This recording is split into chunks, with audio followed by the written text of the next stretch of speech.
Și uite așa am ajuns la partea 24. Am ajuns la actul 5 din Fontaine, Masquerade of the Guilty. Înainte să încep, un pic de update. Am făcut daily commissions și am sărit la Adventure Rank 45. Putem să facem Ascension, dar nu facem Ascension, că n-am chef world level să crească acum, deocamdată suntem ok. Mai ales că următorul nivel de Ascension la caracterele noastre e la nivelul AR50. Deci când ajunge la AR50 atunci o să fac și Ascension aici. Și o să aduc și caracterele la ultimul nivel, nivelul 90, la care le pot aduce. Nimic deosebit la caracterele principale. L-am adus din nou pe Ether în echipă. Motivul, mi s-a activat o constelație, acest Vortex Stellaris. Trebuie să o activez. Și mai avem o singură fisă aici și suntem completați și cu Ether. La Bennett am făcut Ascension și am mai băgat niște fise, dar nu mai am materiale, nici o problemă. Bennett are fluta și asta trebuie upgradată, dar domeniul de-abia mâine se va activa. M-am ales și cu niște rășină de la Ascension Rank Rewards, Adventure Rank Rewards. Acum asta la 300. Și hai să începem Masquerade of the Guilty. Let's go!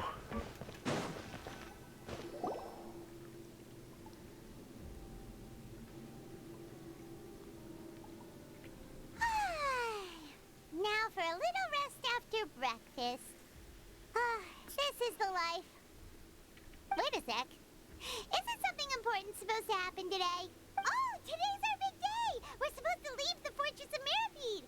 Come on, we've got to go complete the release procedures now!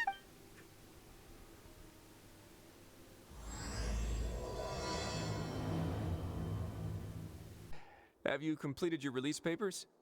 Yep. It's you two. Are you leaving now? That's right! Today is our last day in prison! You're not going to see us off? I knew you'd ask. All right, sure. Let's go. Today should be the day you were released from the Fortress of Maripede, and it appears that you've managed to complete all the release paperwork. That's right, and we came here to see you right away!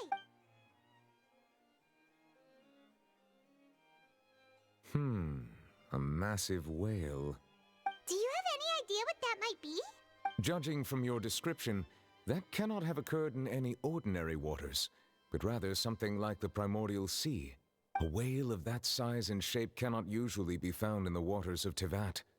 Therefore, we can only assume that Child is presently immersed in primordial seawater. Immersed in primordial seawater? But how? And is he okay?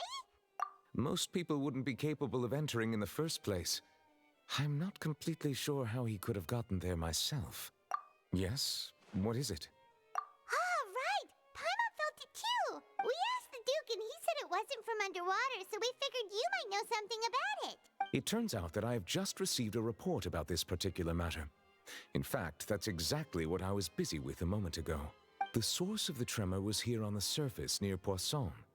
After the shaking stopped, the water levels in the Poisson area rose at an alarming rate. The water levels rose?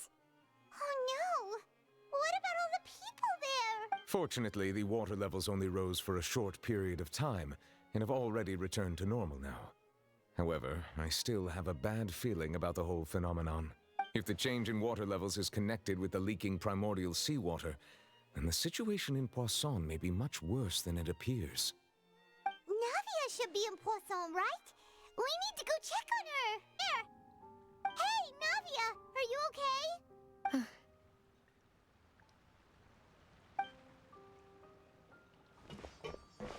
You're here. We heard there was a situation in Poisson, so we came as quickly as we could. Yes. As you can see, the water level suddenly rose. It caused quite the disturbance, in fact. A little earlier, we suddenly heard a loud noise. At first, everyone thought that something might have exploded on an aquabus. But before we knew it, water started pouring out from everywhere. The rushing water seemed a little odd, almost like the unique color of primordial seawater. Some people didn't realize the danger and thought it was just ordinary water, leaking from somewhere. Everyone on the street who happened to be close to the water didn't have a chance to escape. Those who realized what was happening started to flee in a panic, desperately trying to get to higher ground. Many were injured in the stampede, and some people fell from significant heights. The Spina di Rosula initiated rescue operations as quickly as possible, but there have been a lot of casualties. Fortunately, the water began to recede after some time, and the chaos came to an end.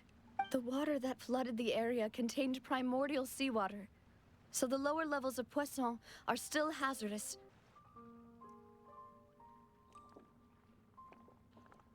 Okay, the wounded are being tended to, and we finished a preliminary headcount. More support has just arrived, so I suppose I finally have a moment to focus on my own matters. Of course, we should remain ready for anything, and continue doing our best to rescue others. Traveler, Paimon, would you two accompany me to my father's grave for a moment? Huh? Right now? Thank you. By the way, you can have a look at this. It's a list of victims from the incident that took place here. Obena, Khan, Burnett, Giverny, Francine, Karina, Daisy Ray, Joinville, Julianne, Esson, as well as Malus and Silver. Seems you've become more eloquent in the time since we last met. The knave? What are you doing here? Is everything going well on your side? Yes, my people are carrying out the mission according to your request. All the residents of Poisson have been evacuated, and we're preparing to relocate them to higher ground. As for these supplies, we have everything taken care of. There is no need to worry. Thank you very much. Wait, do you two know each other? We just met recently. Right, Miss Navia? Usually, I would call this a coincidental encounter, but that doesn't quite fit this time. Besides, it never even crossed my mind that a Fatui Harbinger would come looking for me. Thanks to the Knave, Spina di Rosula received generous support from the Fatui, which allowed us to complete the rescue and evacuation work so quickly. Mutual aid is essential to fostering positive developments. We were already in the area, in any case, so it was nothing. That said, I must say that you're a lot sharper than you let on. I'm sure you understand what I mean. I apologize for all the ways in which I tested you previously. We've never worked with a Fatui before, and it's extremely important for us to know who we're working with. My subordinates have reported that Fatui soldiers have been observing water levels and taking head counts in various locations. This is nothing to brag about, nor do I intend to. It is simply the way of powerful organizations to act forcefully, whether they are doing good or ill. You've witnessed that firsthand, in any case. As I've told this traveler before, I know of the prophecy, and I intend to prevent the impending disaster. Lending your organization a hand was a natural first step in accomplishing that. As such, do not be troubled by this token of our sincerity. Without your help, there would have been many more casualties. I won't forget your kindness. Furthermore, I sincerely regret what happened to Malus and Silver.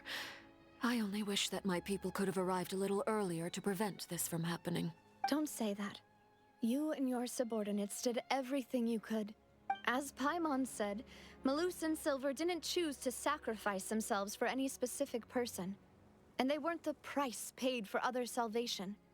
They chose to become heroes themselves. I've never liked hearing people put it that way. It's like trying to relieve pain by saying some noble-sounding words. You're right. I'm sorry for your loss, Miss Navia. Water is life to Fontaine's people, and it also spells disaster. It's no wonder that people always say that prophecies represent fate. Fortunately, I've never been one for such opinions. So, you're one who will try to change fate, then? Of course. That is why I'm going to Hotel Bouffe de Thé. I still have some things to take care of, and the children need my attention. By the way, Traveler, Paimon, one more thing. Alright, then we'll just... Huh? This isn't right. Paimon thought you would ask us to walk with you for a moment so you could tell us something in private. That is a clever and useful conversation technique, which I do like to use when necessary. But there's no need today. It would not hurt to have Miss Navia listening in. Traveler, I'm sure you remember that I said we could work together when we had the chance. You and I both know that there may be issues with the Primordial Sea. Previously, it was the fortress of Maripede's sluice gate, and this time it was the water levels in Poisson. These are both signals. Indeed. Allow me to share the latest intel I've received from the House of the Hearth's intelligence network with you. During some recent investigations, a child claimed to have discovered some ruins near Poisson. The ruins date back to ancient times, and seem to be worth investigating in many ways. Judging by the dating of the ruins, they may be related to the prophecy and the coming crisis. The situation is becoming more urgent, so any pertinent information will prove extremely precious. My people initially came to prepare for ruin exploration. Unexpectedly, this disaster struck, and at present, we're all busy prioritizing the rescue effort. So, that's why the Fatui were already in Poisson. I wanted to take the children along, but unfortunately, Linny, Lynette, and Fremine have all been dispatched to higher ground to assist affected residents. Linny told me that outside of the house, the person they trust most is you. Which is why I want to give you this task. The House of the Hearth's members see each other as family, but Linny, Lynette, and Fremine said that they also see you as such, even though you are not from the house. I'm sure you already understand how earnest they consider their friendship with you to be. Oh, that somehow makes Paimon feel kinda happy. The intel I just shared about the ruins could fetch a high price. But since the children consider you family, it's only natural that I freely share it with you. Got it! So all we gotta do is go to some ruins, right? Excuse me, but may I tag along? You wish to join, Miss Navia? But are you sure you're up to exploring some ruins? You need to rest. Well, I'm sad, yes. But I can't just go back and plop myself into a chair by the roadside and do nothing. There's no point in being depressed while we still have a disaster on our hands. As my father's successor, I must live up to the hopes he had in me. Besides, I'm also doing this for myself. I need something, a distraction, to keep my mind off Malus and Silver. Since you put it that way, I have no objections. What do you say, Traveler? All right. The ruins are to the south of Poisson. Here's the map. Okay, the three of us will handle it. Come on, let's pack up and get going.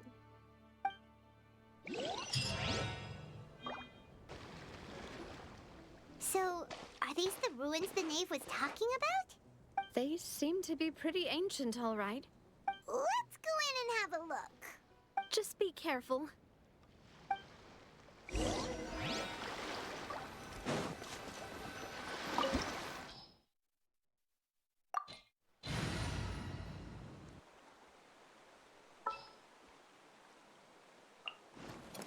I will protect you.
This place has also been contaminated by primordial seawater. Yeah. And a lot of it, too. A Fontainian would most likely dissolve the moment they fell in. Right! You can't go down if there's primordial seawater. It's too dangerous, and it won't be any help for you to just stay here. Don't get my mind wrong. We're not saying you're useless. It's just that... No, you're right. I can't do anything in this situation. I'll leave this to you.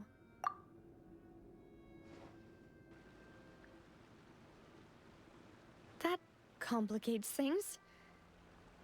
Maybe the only way left is forward. In that case, do you want to wait for us here? The water levels here are unstable, and there's a chance the water will rise. So staying here wouldn't be safe either. I'll go together with you. Perhaps we'll find the exit just up ahead. All right. Come with us for now then, but please be careful.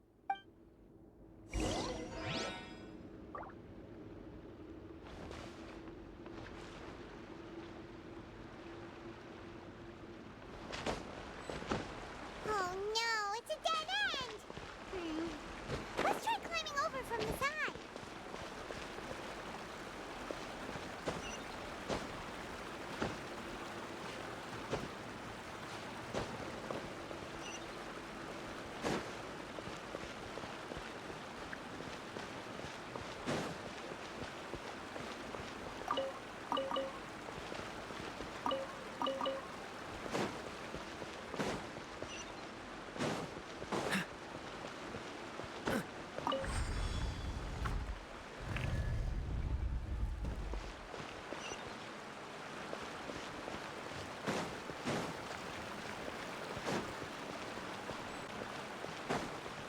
What's the hurry?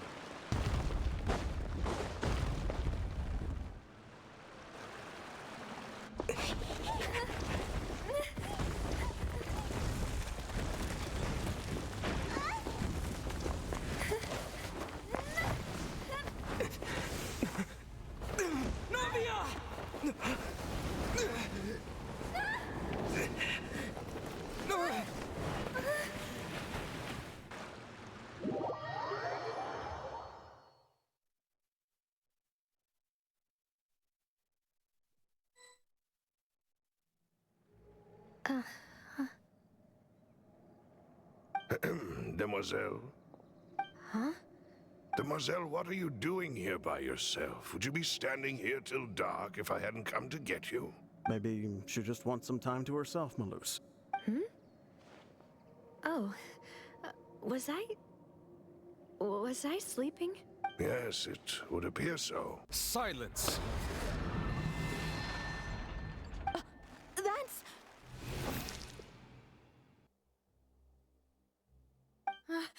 Monsieur Neuvillette! Such commotion is prohibited in the court. The accusations you just presented are nonsense and cannot constitute a proper trial. The court will adjourn for the rest of the day. In this, I shall hear no objections from any unauthorized party. Our thanks, Monsieur Neuvillette. Please leave with me, Miss Navia, while there is still time. But... Go on now, Demoiselle. This is your only chance to leave this place. What, can't bear to leave us behind or something? Malus. My apologies. I couldn't resist making one little joke once I realized that this shall be our last goodbye. Malus... Silver... Quickly, you must come now.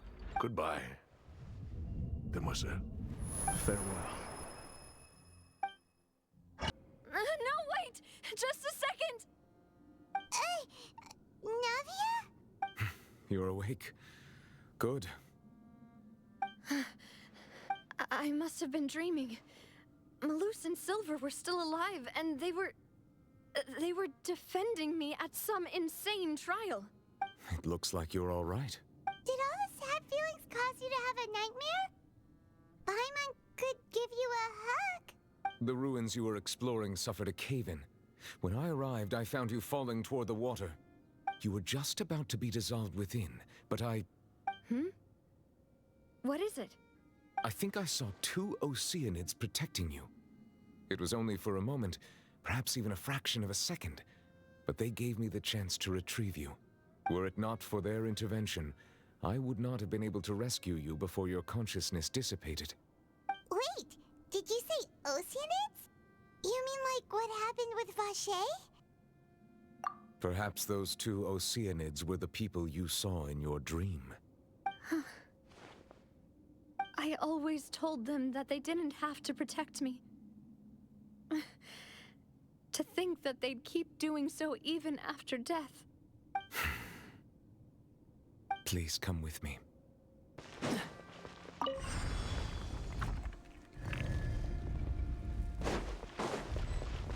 Dodge this! Yeah. I must leave no stone. Boba, get them!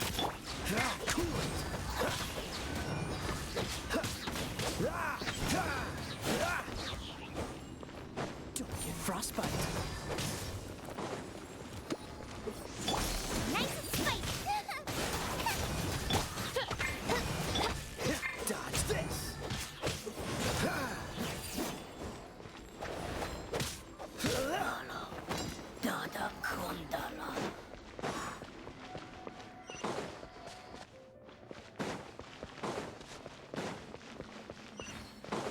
Oh no, another unstable path. Watch your step.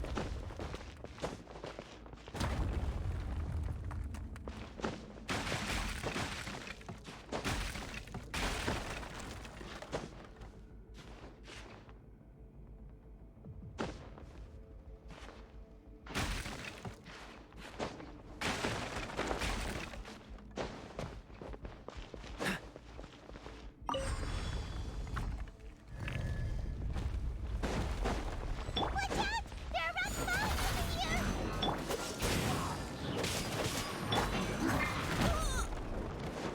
As a good knight should. Dodge this. Wings of darkness, come, sever night from day. Cool it. Oh, so sorry.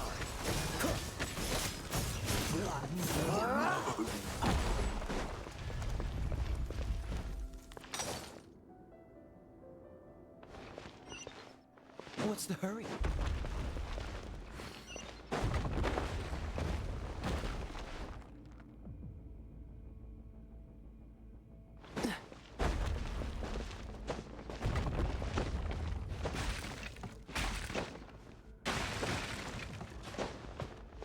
It seems we're almost at the top. Keep it up!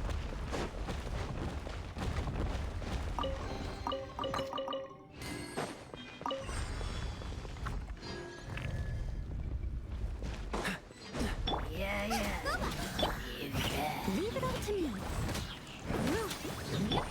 Odds reveal thyself. Dodge this. I summon thee.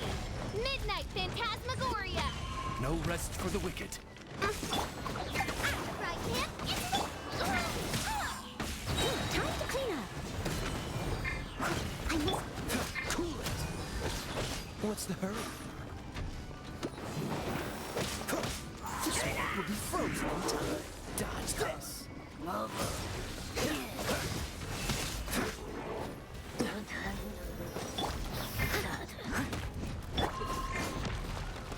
Eat this. Freeze. By ruin.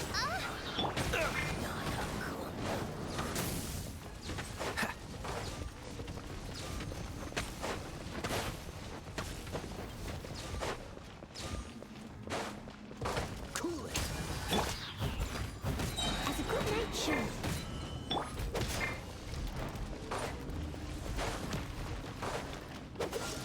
Don't get frostbite. As you wish, main Fräulein.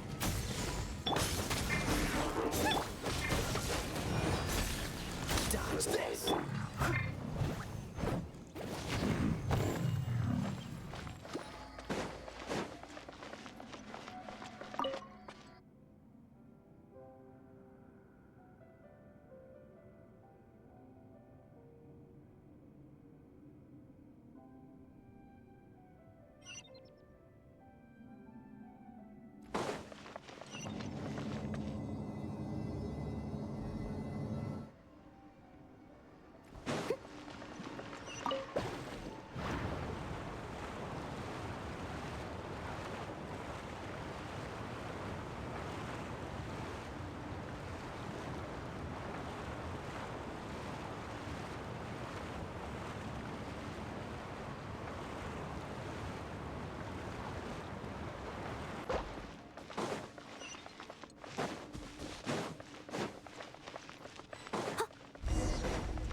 catch up. Looks like we've reached the end. This is the place. There should not be any other hidden spaces in the vicinity. The path sure had some twists and turns, but it turns out that this place isn't actually that big.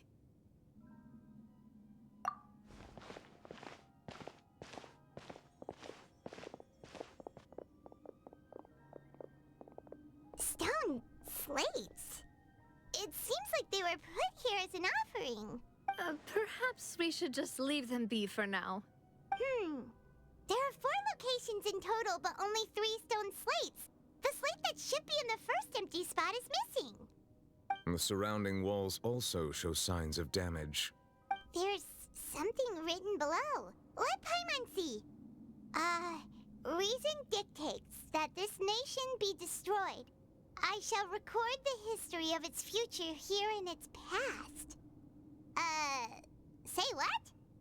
It feels like someone left these slates and these words here for a purpose. But does he mean that Fontaine should be destroyed? That would fit the circumstances dictated by the prophecy, yes. Indeed, the slate's contents correspond to it. Take the second slate, for example. There's a person kneeling here. She seems so dedicated. And there's a whole bunch of other people behind her doing the same. She's facing this... what is this? Some kind of island in the sky? And is that Lady Farina in the third image? Did the Hydro Archon fall into the water? And is that a ring of people around her? Paimon doesn't quite get it. Are they all in the water? The fourth image. I know this one.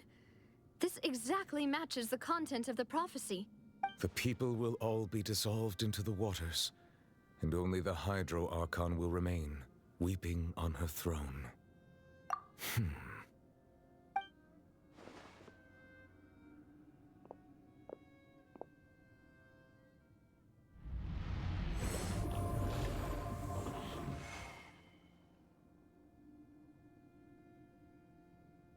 More information should be hidden in these slates, but I fear I cannot easily uncover it, most likely due to us missing the first slate. I am very sorry. Don't blame yourself, Monsieur Neuvillette. Deciphering ancient stone slates isn't one of your duties. Ooh, Paimon's getting the chills just looking at these slates. This says that it's the history of the future, right? That means the prophecy's sure to come true. I really hope it doesn't mean that. Still, Paimon feels like these images are kind of weird when you look at them together.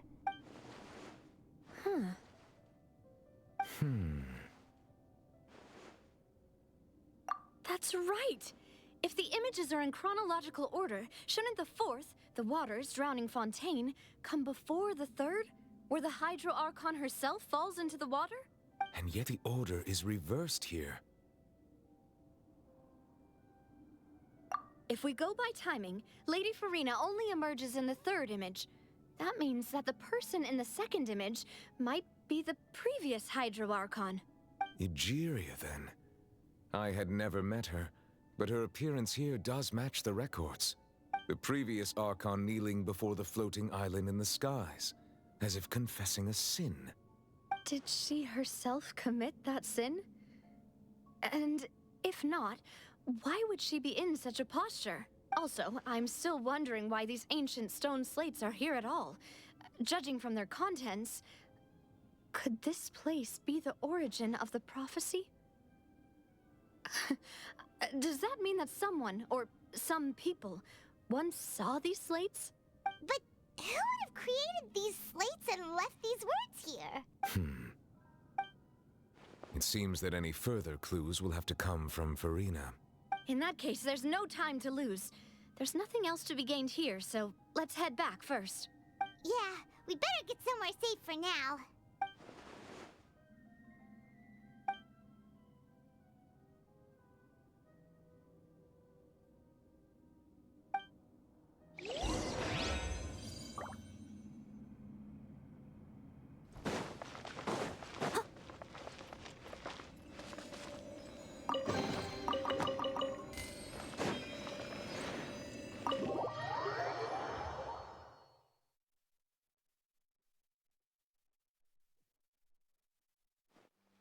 Let's split up here. I'm going to check on what's happening with the Spina. You know how it is. There's some things you just need to be there for yourself. You still have energy for that, Navia? Paimon's already beat. Just head back to the Fleuve Cendre and have a rest then. Thanks for keeping me company all this time. I'll depart as well. Thanks for your hard work today. Rest well, everyone.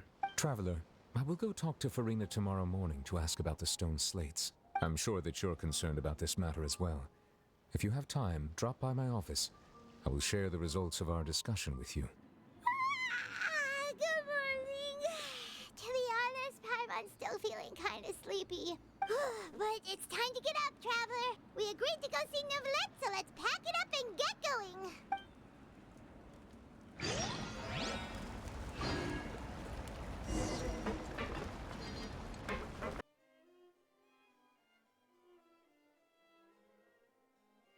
Like I said, I've already explained everything.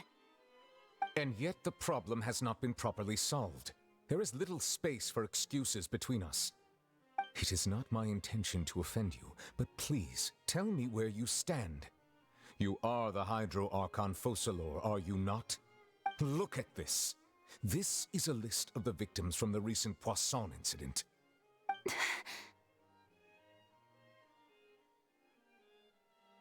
You mean... they're all... We did not arrive in time to avert this disaster, and I will not have it happen again. I will say this once more. You must tell me everything you know. Yesterday, I found 3 stone slates in some ancient ruins near Poisson. Do you know anything about those? Seriously? You're questioning me like this is a court case now. I don't know anything about that.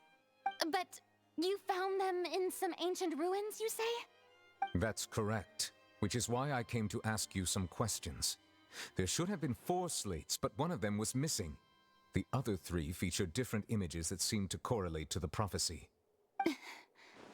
The second of these slates depicts the previous Hydro Archon Egeria kneeling before a floating island in the sky, as if confessing something.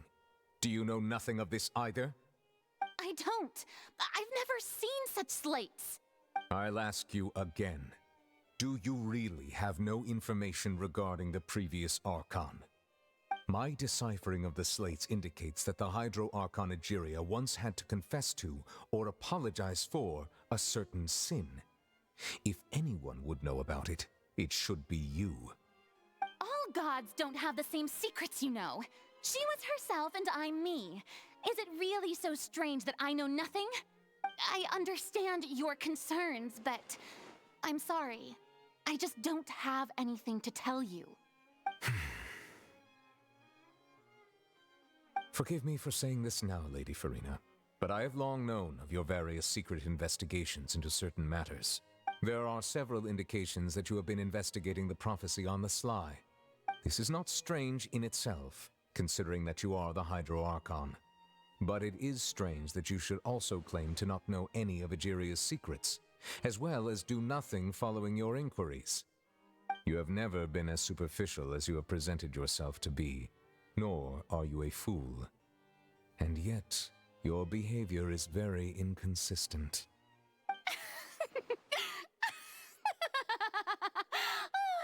So you've been watching me. You... Well, since you know about my secret investigations, then you should know I'm actually working to take care of it. There's no point questioning or suspecting me. You're the Eudix, but you're still my subordinate. You should be following my lead. Just trust in me. You're Archon, and do as I say. Never mind whether you can truly convince yourself to or not. It'll all turn out fine. That's all I have to say. We do not discuss this matter again. Oh, the opera's about to start. Toodles!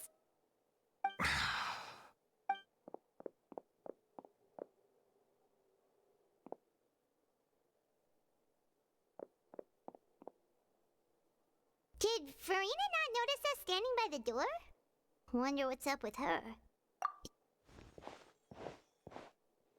I assume you've been outside for a while now? Oh, you noticed. Seems Farina didn't even realize we were here. She was in a great panic, though I cannot discern the reason. Our discussion reached impasses time and again, a state of affairs that we cannot allow to continue. Still, I do not understand. Dialogue is the basis for understanding, so why did she keep refusing to engage? Everyone in her inner circle has noticed that she is hiding some secret. The issue is her attitude. I fear that she will not reveal anything unless absolutely forced to. We may have to create a situation in which she will have no choice but to speak. Oh? Like what? Normally, people will only reveal the truth when standing trial. Perhaps we must have the Hydro Archon experience just such a scenario. But Farina's seen so many trials, and she's really good at dodging questions. How do we make sure that she won't just slip away at the first chance she gets? We will need to consider this thoroughly, join forces with various parties, and then do what we can. If at all possible, I would prefer to recuse myself from this affair, but we must prevent the prophecy from coming to pass. This may be cruel to her, but all Fontaine is in crisis. The information a god possesses is too precious, and so we must take a chance on this. But who will lend us their aid to do such a thing?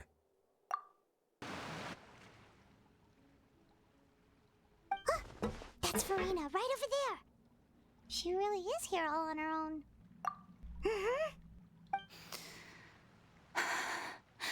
Should I just give up? This is all meaningless.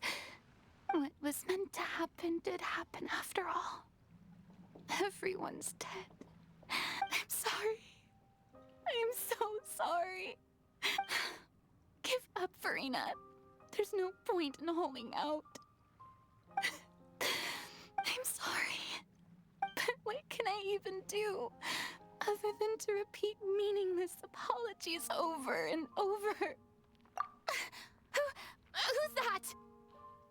Don't worry, Farina, it's just us. So it is you, blonde traveler from another land.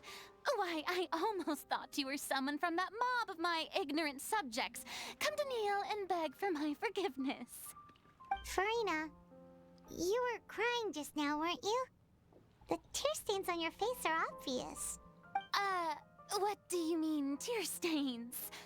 Oh, I remember.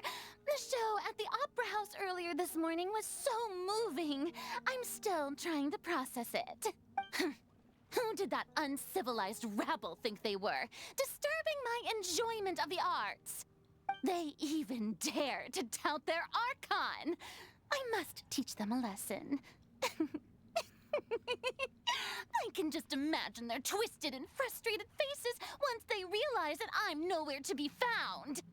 Oh, and I'm sure Nouvellette and those people from the Maréchal Phantom are freaking out right next to them, too. Of course not. Hey, there she is! The Hydro Archon's over there!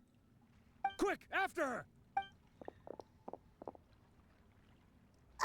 Farina, those people seem to be after you. They are? They're just some rabid fans who want to cut the line because they haven't been able to meet me in person, aren't they?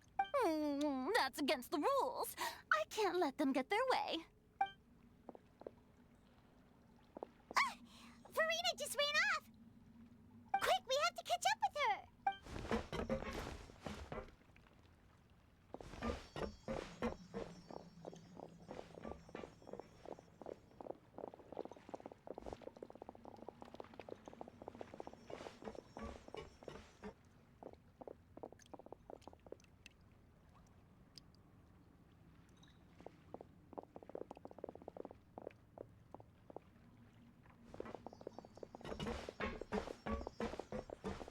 This should be the place, right? Hey, Farina!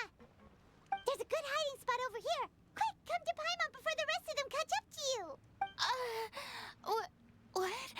What is this place? Hurry, they're almost here. Fine. I suppose haste is warranted. Lead the way.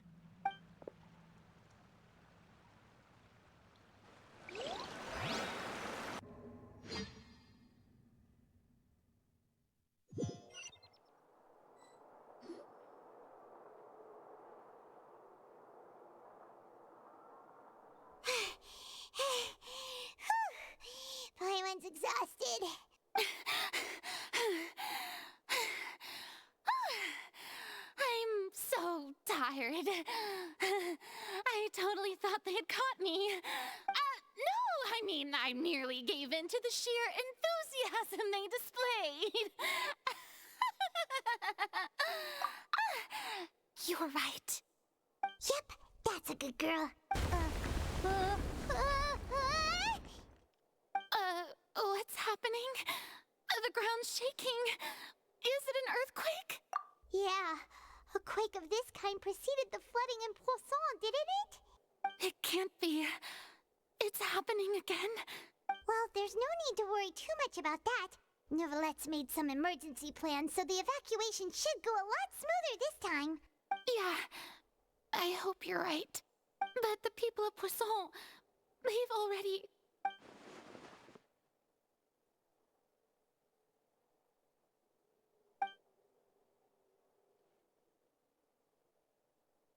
It's true. I've been investigating the prophecy for hundreds of years. I once had informants all over Tevat, searching for clues and feeding information back to me. I've tried all kinds of ways, too, to hold back the sea. Anything to keep the coastline from advancing. But all my efforts proved to be futile in the end. Really, the truth has been clear to me for a very long time. We cannot make an enemy of the divine. No matter what we do, the will of the heavenly principles will have its way, and the prophecy shall be fulfilled. Give up. I do love the sound of that phrase. It would mean finally coming to terms with fate, but also for me to finally be free. Indeed, I've thought about giving up so many times, especially after we almost lost Poisson. Fate is really unreasonable, isn't it? It has no heart and obeys no rules. The prophecy has only just started to come true, and so many people have already lost their lives. But just now, it all became clear to me. I still don't have the right to come to terms with fate on behalf of everyone else. As long as the final moment hasn't come, it's still not too late. Don't worry. I will keep hope alive for everyone until the very end.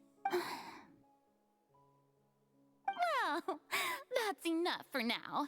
I got the impulse to play the stricken maiden, but honestly, considering my rank and station, that wasn't a good fit at all. Don't take any of what I just said seriously. How could I possibly let Fontaine fall to the whims of trivial prophecy? Come on! Paimon could have sworn you were actually being honest just now.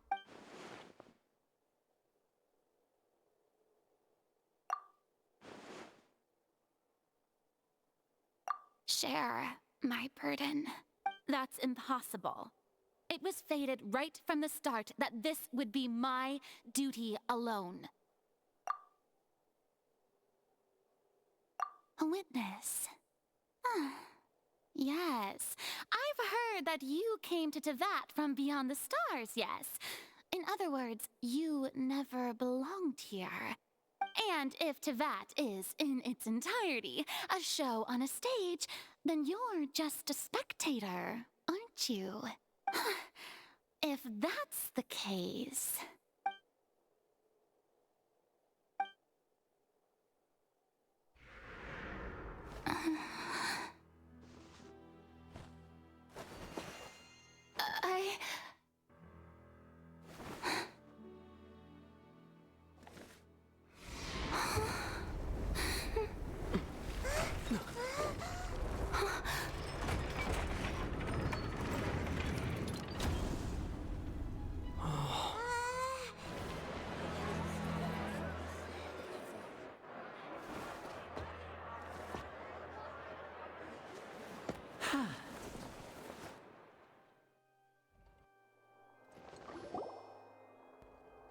Ladies and gentlemen, this concludes my opening performance.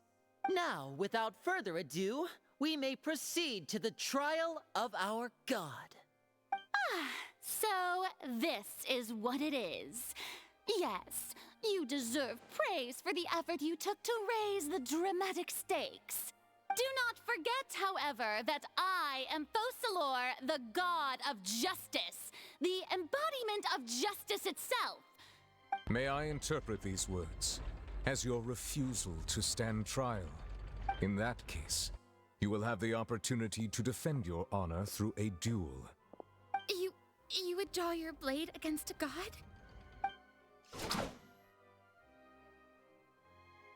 I see.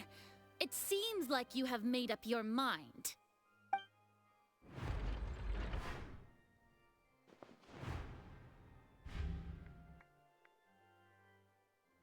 Paimon can't believe it.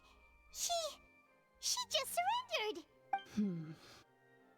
What the heck is going on? Did I just see an Archon surrender to a human? Wow, how utterly humiliating. Lady Farina, what is the meaning of this? Shh! It would seem that there has been a misunderstanding. To be clear, the raising of both hands is not always an indication of surrender. Looking for excuses again, huh? I raised my hands just now to indicate my acceptance of the trial. I will admit that I've been running away for a long time. I'm sorry, everyone. I was unable to protect the people of Poisson. It is my duty to stand trial for my crimes. You are not the only ones to be disappointed in me. I, too, am exceedingly disappointed in myself. But now, it is time for the Hydro Archon to show you her courage and resolve. I, Farina, will use this trial to show the world the true meaning of justice! This time, I will protect you. Applaud and rejoice. One of the most outrageous and fantastical arcs known to the opera epiclese is now unfolding before your eyes. Mark my words. This shall be one of the most exhilarating and brilliant shows ever to grace the stage of Fontaine. The trial of the Hydro Archon, Fosalor, will now begin! Woohoo! Oh, now we're making history! Why does it feel like Farina just took over the whole thing? Like, come on! Also, even though she's still acting super dramatic, she is taking this seriously this time, right? All right, then. Who will be my opponent in this trial? The court asks the prosecutor to please take the stand. Is that so? Very well. Then please speak, witness of Tivat, my accuser and fated opponent.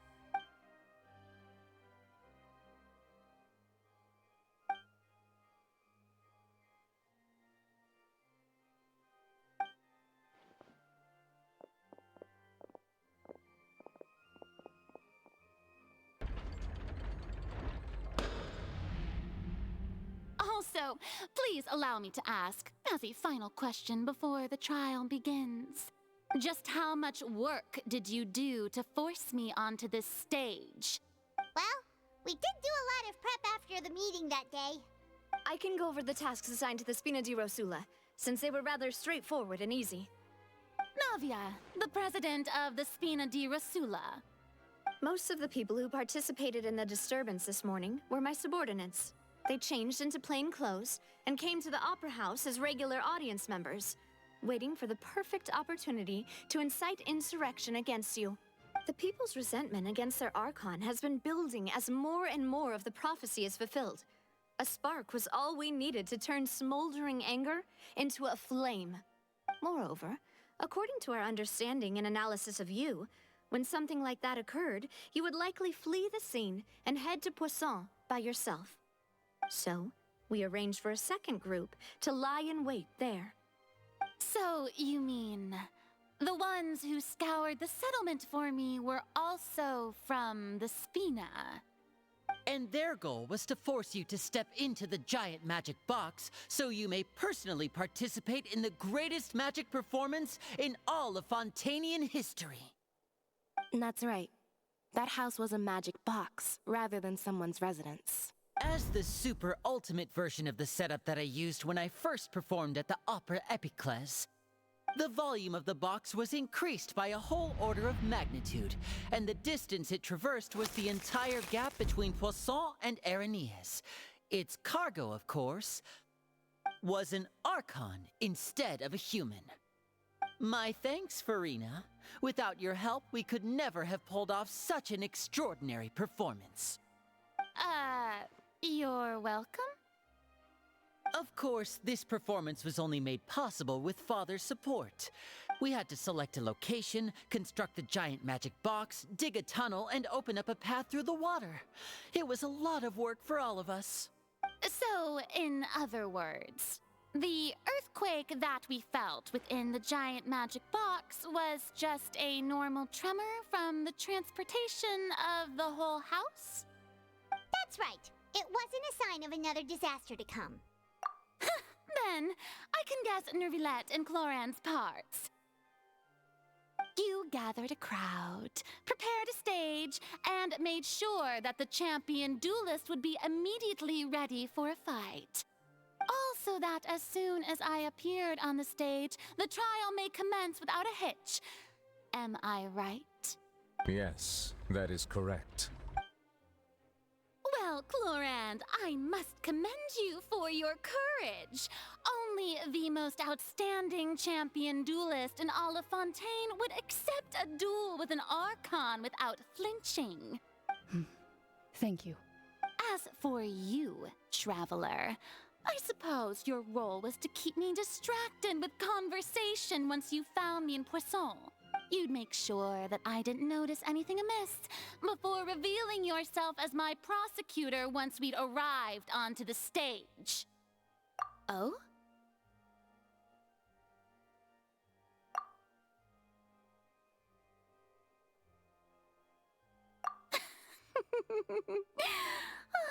Is that so? Then I suppose I must have missed my final chance. It's fine. It matters not. What's done is done. The stage is already set, so there's no reason to disappoint the audience. Let's see this trial through to the very end.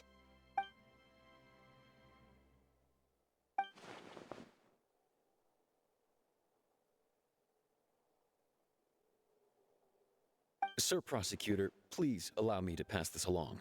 This is a document that Miss Charlotte applied for and received permission to share with you during the trial. According to her, it should speed up the proceedings. Huh? Charlotte wanted to give us something? Oh, so she's here too! Hey, Charlotte! Oh, let Paimon see. Isn't this the exclusive interview that she did with us before? So she's already finished it, huh? Wait. Then that means this document is a perfect timeline of everything that's happened ever since we stepped foot in Fontaine. So in other words, we can refer to this anthology of evidence every time we want to use something from our journey as evidence for an argument. Let's quickly confirm the information in it.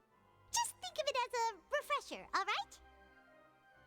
You defeated the Hydro Archon in the very first duels you took part in at the Opera House. That's one. I didn't think this is the first time Monsieur Nervilette, a Fatui Harbinger. She's an the fortress of. According to Monsieur Nervilette, I nearly lost my The words of someone as extraordinary as a witch can probably only be truly understood when something The prosecution and the defense are both in position. The trial shall now begin. Oh, come on, Nervilette. There's no need to repeat all the unimportant legalese. Just fast forward to the part where the prosecution lays out my offenses. As the defendant and the lead actress of this performance, I still haven't even been informed of my supposed guilt in all of this.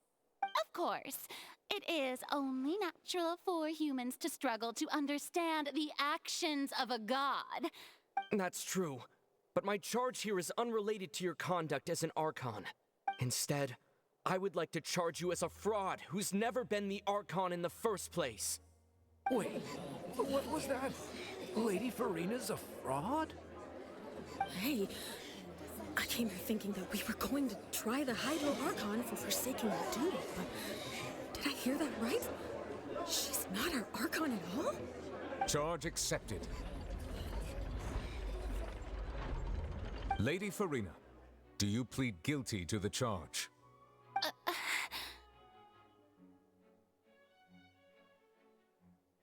Lady Farina. I plead not guilty. How can I be guilty?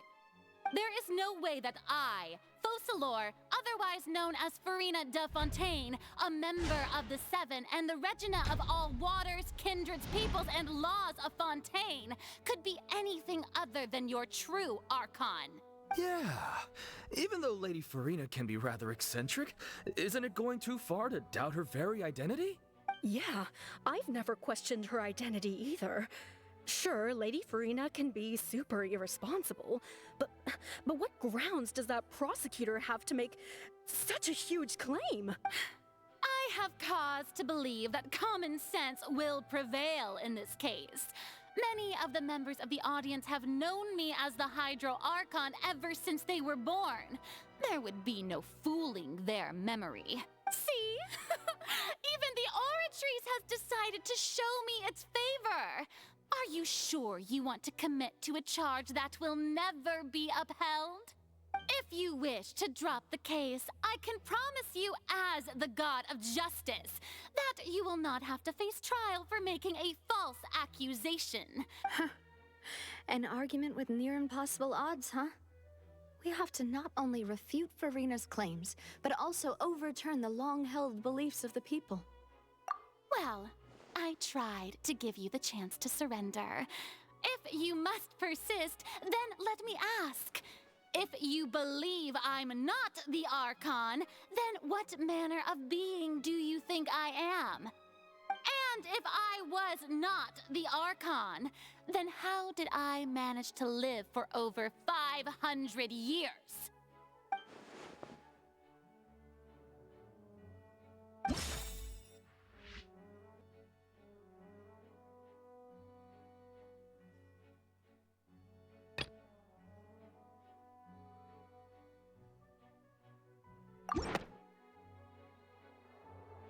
First of all, you may be a member of another long-lived race, which would allow you to naturally possess an extended lifespan.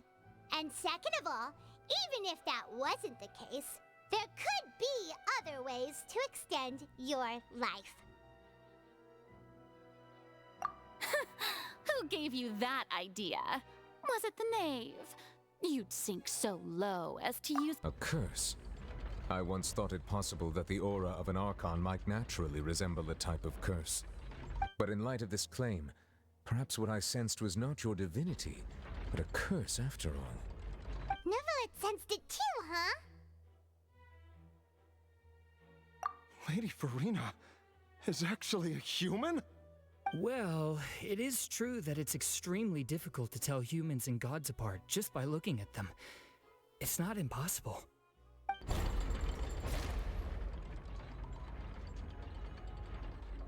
Well, don't start celebrating too early now. Even if I have been carrying a curse like you said, how does that prove that I am merely a human being?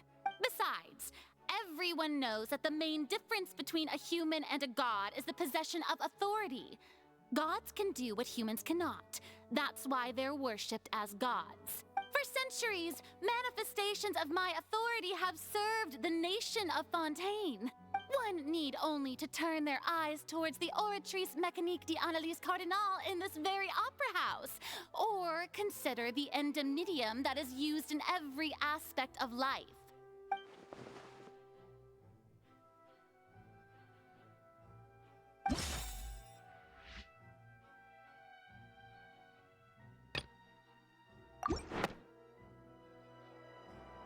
You tried to reference the Oratrice, but weren't you as confused as all the rest of us when the Oratrice declared Child to be guilty without any proof? Otherwise, you should have come up with a good explanation for that by now. Didn't I make myself clear at the time? The decisions of the gods are naturally difficult for humans to comprehend. There is no need to provide an explanation. Lady Farina, I believe a reminder of your current circumstances is in order. While the court is in session, the principles of justice and the law must come before all else. While you are an Archon, you are also first and foremost the defendant in this trial. You will prove yourself unable to defend against the prosecution's charges if you continue to withhold vital information against the rules of the court. I never thought you'd use that kind of rhetoric against me. That was no trick of rhetoric, Lady Farina. I've merely reiterated the rules of the court. Rules that all should respect and follow. So, you neither knew why Child was declared guilty, nor did you understand the structure and operations of the Oratrice. Instead of having been created by you, the manifestations of authority you mentioned have been made by the real Hydro Archon, haven't they? The real Hydro Archon? Well, now you're really losing me. It is true that I did not know why the Oratrice gave out a guilty verdict that day. But the Oratrice handed out that verdict unilaterally, and it has been operating independently ever since it was first created. You can't argue that just because a divine creation is flawed, that the god behind it must also be no god at all. She's still throwing out all kinds of excuses. Seems like she's confident that we won't be able to produce proof that she has no power over the Oratrice. My power as an Archon. There are many ordinary citizens in the audience. How can I just carelessly demonstrate the formidable power of an Archon? If that poses a concern, I'm prepared to extend my protection to the audience. You don't need to go that far. Aren't you the Hydro Archon? Or is it that you can't even wield the power of Hydro, much less the authority of a god? Indemnitium! Yes! It's all because of Indemnitium! All Archons derive their power from the faith of the people, and I've converted the people's faith in justice into Indemnitium! Thus did I give up all of my divine power to provide everyone with energy for their daily lives. Have you ever seen a more magnanimous god? Isn't that a huge stretch? Yeah, no matter how generous an Archon can be, how could they give up all their power? Can a god with no power even still be called a god? It seems like nobody's buying Farina's excuse. Hey, come now, everyone. Please don't stare at me as if I was a liar. I'm still the same Farina you knew, right? The one that you loved. Shouldn't you want to believe in me? Please? You've got to believe me. If what the prosecutor said is true, she really has committed a grave offense. Did she deceive all of us? And all of our parents and grandparents too? And then all of our ancestors? Ever since they were born? Enough! That's enough. Tell me then, if I'm not the real Hydro Archon, then who is? If you have no evidence of another Hydro Archon's existence, nor can you find anyone who can back up their claim to be such, then what grounds have you to say that I'm not actually the real deal? Wow, she came up with yet another argument. How can we refute her now? Seems like she really doesn't want to give up.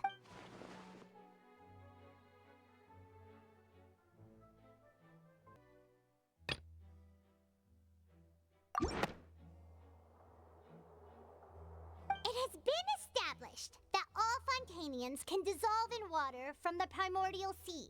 Since you insist on claiming to be a god and not a human, then there's a method that you can use right here and now to eliminate all suspicions of you being the latter. Miss Navia, Please apply to serve as a temporary attorney for the prosecution before addressing the court. Though you act in partnership with the prosecutor, you must still adhere to proper procedure. Super sorry, Monsieur Chief Justice. I swear this really will be the last time that I'll speak out of turn. Now, I've brought some seawater from Poisson.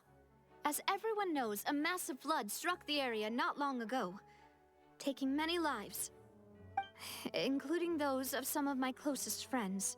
So, Miss Farina, would you dare to touch some of this seawater? If we are to believe that you are indeed the real Hydro Archon, touching this seawater would have no effect on you. All it should do is strengthen your case. But if you don't dare to touch it, then we would have basically proved the reverse. Oh, and I must remind you that after the disaster at Poisson, nobody wants to see any more people dissolve. I do hope you'll act prudently and choose the simpler path of admitting guilt. Navia from the Spina di Rasula. The Spina has governed Poisson for many years. I guess her suggestion is valid. If Lady Farina is indeed just a human, she's probably Fontainian like all the rest of us. Would she really dare to try?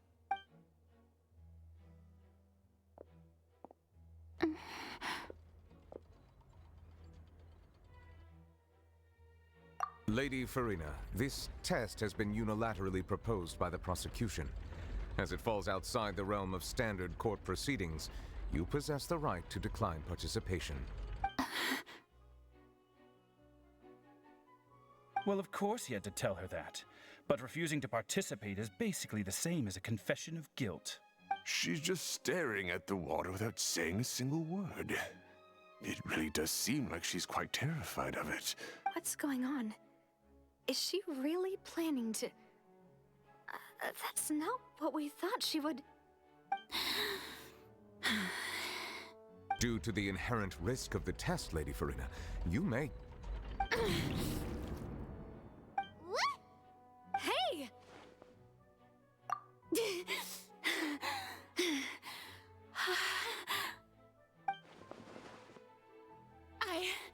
I'm fine! Look at me, everyone! My hand is still here! I haven't been dissolved! Will you believe me now? I really am your Archon! I'm nothing like a normal human who would fall apart as soon as they touch this water! Really? Was this not the most obvious thing in the world? Miss Siegewin? If you're present, Miss Siegewin, please come forward and attend to the defendant. Siegewin? Don't be nervous. It'll just take a few seconds. Let me see. That should be enough. Please announce the results of your evaluation to the court, Miss Siegewin. As everyone doubtlessly saw, Miss Farina was displaying symptoms of hyperventilation and flushed skin. These indicate that she was experiencing the adverse effects of exposure to primordial seawater. The extent to which she was affected is the same as other humans when exposed to primordial seawater of a similar concentration. Thank you, Miss Siegewin. Lady Farina, you may return to the defendant's stand. Oh wait, what did she just say? I didn't get dissolved! Shouldn't that be enough to prove my innocence? Well, considering your tendency to run from your problems, we did originally prepare a direct sample of the seawater around Poisson. However, after extensive discussion, we exchanged it for a sample that is not concentrated enough to dissolve an actual human. After all, on the off chance that something entirely unexpected might occur, we don't want anyone else to lose their life to the sea. Yeah, so out of regard for Farina's life, you secured a low-concentration sample and asked the head nurse to serve as an expert witness. It's a great thing that the direct sample wasn't actually used. Farina could have... I can't believe... You...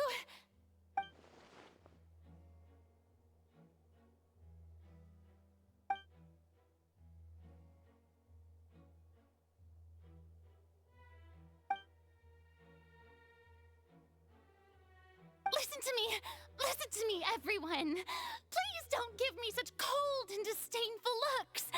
What happened just now didn't prove a single thing! Think about it! How can you conclusively prove that an Archon can't also be affected by the primordial seawater? Also, if I was really just a human, why would I dare to just put my hand in that kind of water?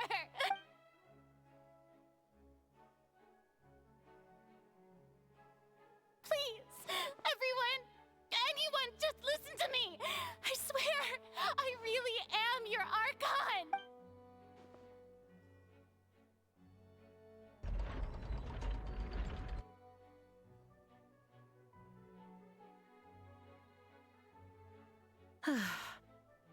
I don't think anything she says at this point will sway anyone. The odds are just too stacked against her now. With all the things that have been said, Paimon doesn't think there's any way left for Farina to win. I believe the time for arguments and presentation of evidence has come to an end. If there are no objections, we will move on to the final judgment.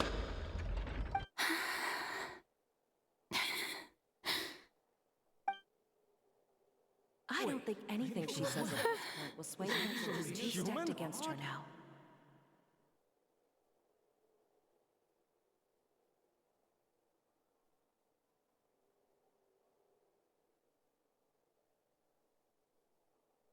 In my capacity as Chief Justice, I shall now render judgment on Farina's misrepresentation of herself as the Archon of Fontaine.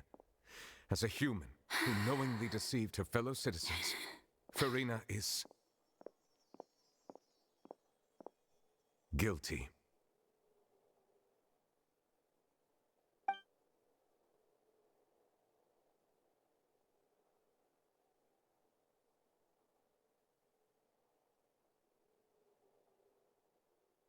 We shall now turn to the Oratrice Mécanique d'Analyse Cardinale to render the final verdict on the charges.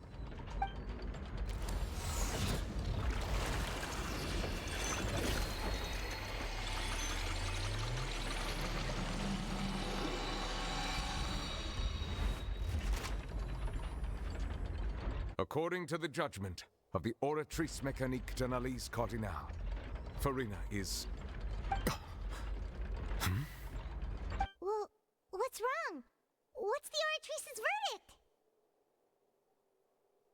verdict? No, the Oratrice also displays a guilty verdict. Isn't that correct then? However, the exact wording of the verdict is thus. The Hydro Archon, guilty, to be punished via the death sentence. The death sentence? That's actually one of the available sentences? I've always thought that it was just a myth. The one and only time the death sentence has been handed out at the court, and it's been given to the very person we've worshipped as the god of justice? What an unexpected twist. Farina's been sentenced to death by the Oratrice? We just wanted to use the trial to show her the seriousness of things so she'd tell us the truth. How did things escalate this quickly? This outcome is indeed quite strange. According to Fontaine's current definitions of justice, as well as its recommendations for criminal sentences, is this sentence really appropriate for the crimes that have been committed? Yeah! Even Facem wasn't sentenced to death by the Oratrice. You know, the real evil mastermind behind the serial disappearances case. Indeed. Not only is Farina's sentence overly excessive, the very point of our trial today was also to prove that Farina has never been the Hydro Archon in the first place. But now, the Oratrice seems to have deliberately invoked the title of the Hydro Archon. What does this mean?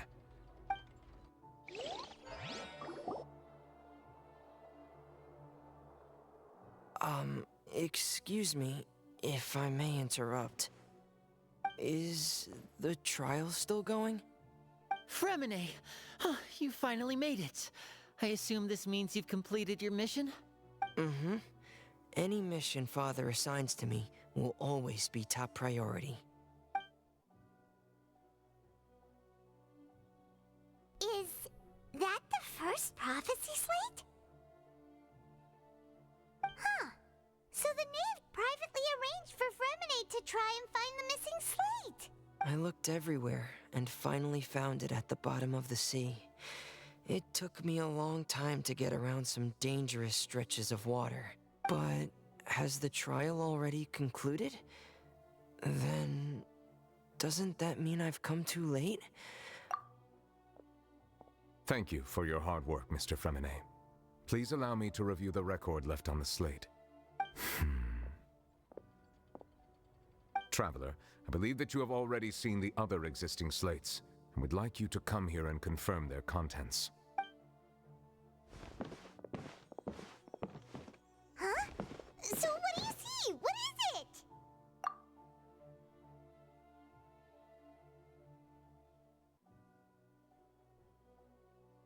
I believe I've now made sense of the Hydro Archon's crime. It has to do with Fontaine's lost history. Huh? Isn't the Hydro Archon just guilty of deceiving her people? Oh, wait, no, that's Farina, and we've already proven that she's not the Hydro Archon. So when you say Hydro Archon, do you mean the real Hydro Archon we've been kinda talking about? In truth, everything that you've encountered in Fontaine up until this point can be traced back to the contents of these stone slates. However, I'm uncertain as to how much sense they currently make to you. Okay, let's try to recall the contents of the other 3 stone slates. Paimon will do her best to help you remember.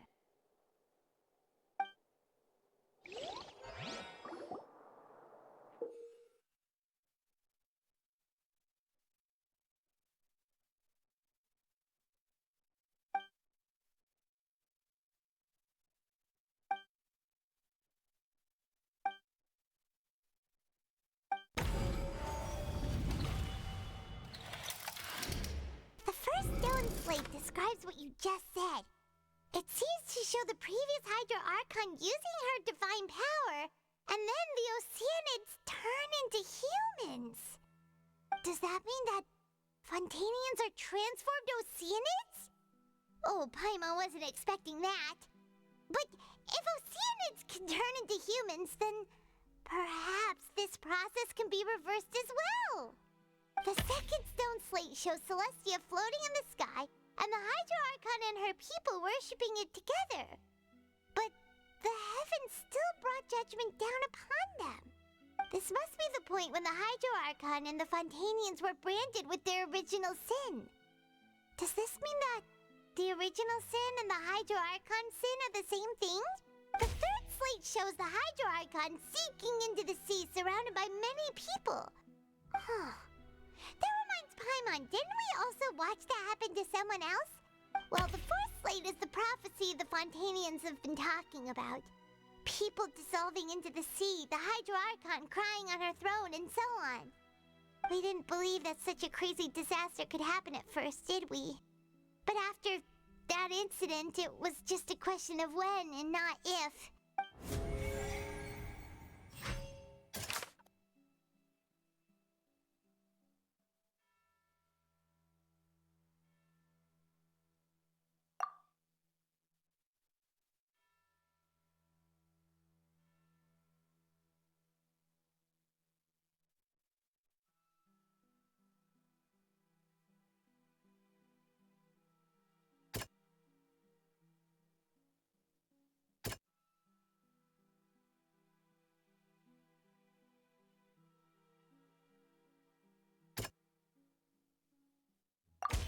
We know from the case of the serial disappearances of young women that Fontainians can be dissolved in primordial seawater. And the first stone slate tells us that long ago, the Hydro Archon used her power to turn Oceanids into humans. This might be the reason that Fontainians can dissolve.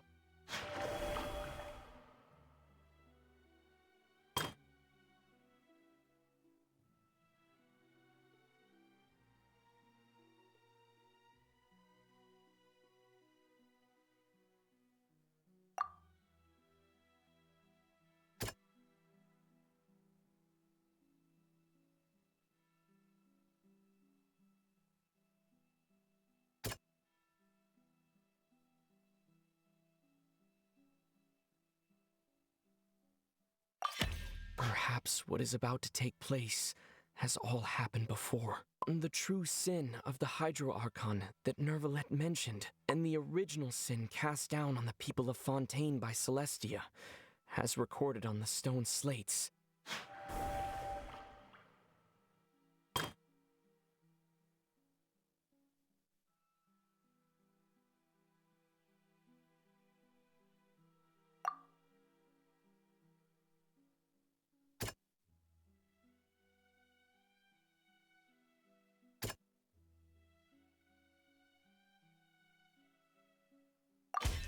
It's not as simple as falling into the sea. When Navia fell into the sea, her consciousness was subjected to judgment. The stone slates show the people gathered around the Hydro Archon in the sea. Could that be alluding to the same thing?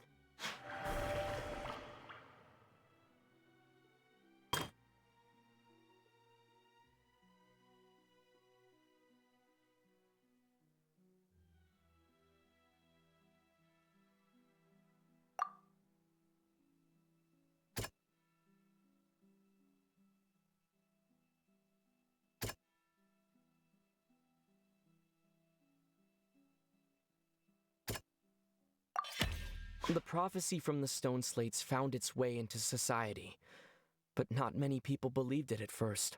The fortress of Meropide was nearly flooded with primordial seawater, which we know can cause Fontainians to dissolve. It seems increasingly likely that the prophecy may come true. If we hadn't dealt with it in time, things could have gone very badly. They'll dissolve into the primordial sea but won't cease to exist. Their essence will flow in the seawater, converge, and take the form of an oceanid. The Hydro Archon was sentenced to death in court, shocking everyone present. Perhaps this means that her sin was actually Fontaine's original sin. Navia fell into the water inside those ruins, and she nearly dissolved. She was surrounded by the people of Poisson in a court within her consciousness, and was forced to take part in a trial meant to make her stay. The eruption of the primordial sea at the fortress of Meropide was the surest sign that the prophecy was about to come to pass no matter what. The stone slate's contents can all be verified by recent events. If we combine what we know together, loads of truths should come to light.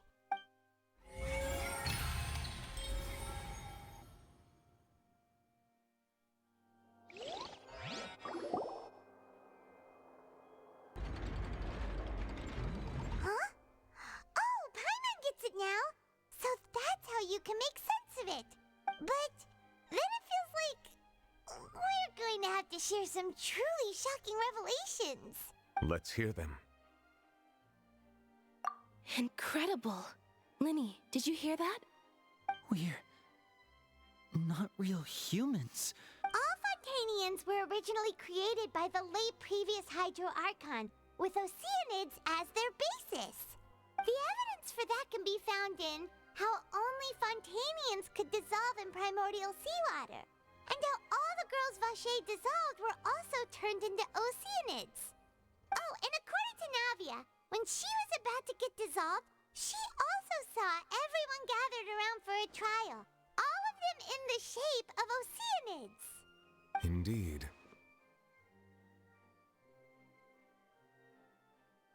Yeah, and it follows from the content of the first slate that she probably angered Celestia by creating humans without prior permission.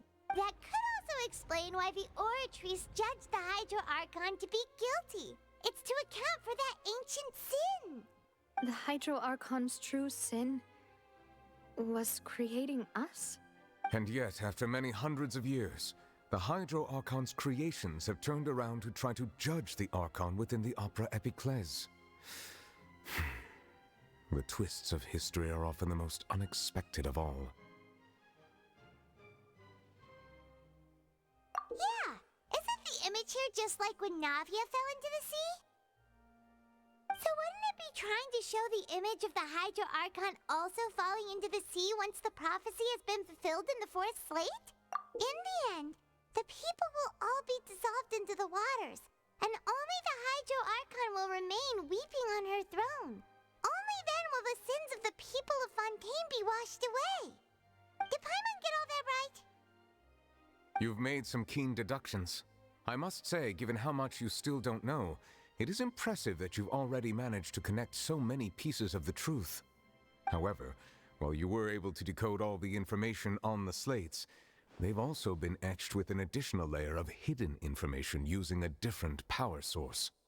When we were at the ruins, I tried to decipher the hidden information recorded in the slates, But since we only had 3 slates at the time, I was unable to come to a full conclusion. Now that the slate collection is complete, I shall make another attempt to decipher the narrative recorded within. If everything goes well, we should finally be informed of the unadulterated truth.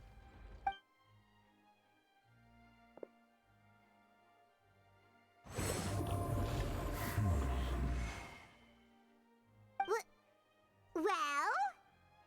Did you get it? I believe I should share this truth not only with you, but with all the people of Fontaine as well. I will try to briefly summarize it for you. Your hypotheses regarding the origin of Fontainians and the sin of the Hydro Archon were both correct.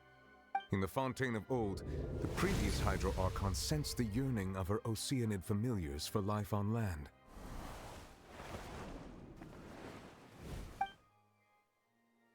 The Oceanids were enamored with the beauty and romanticism of human beings, and wishing to have those experiences for themselves, expressed to the Hydro Archon their desire to become of a similar kind.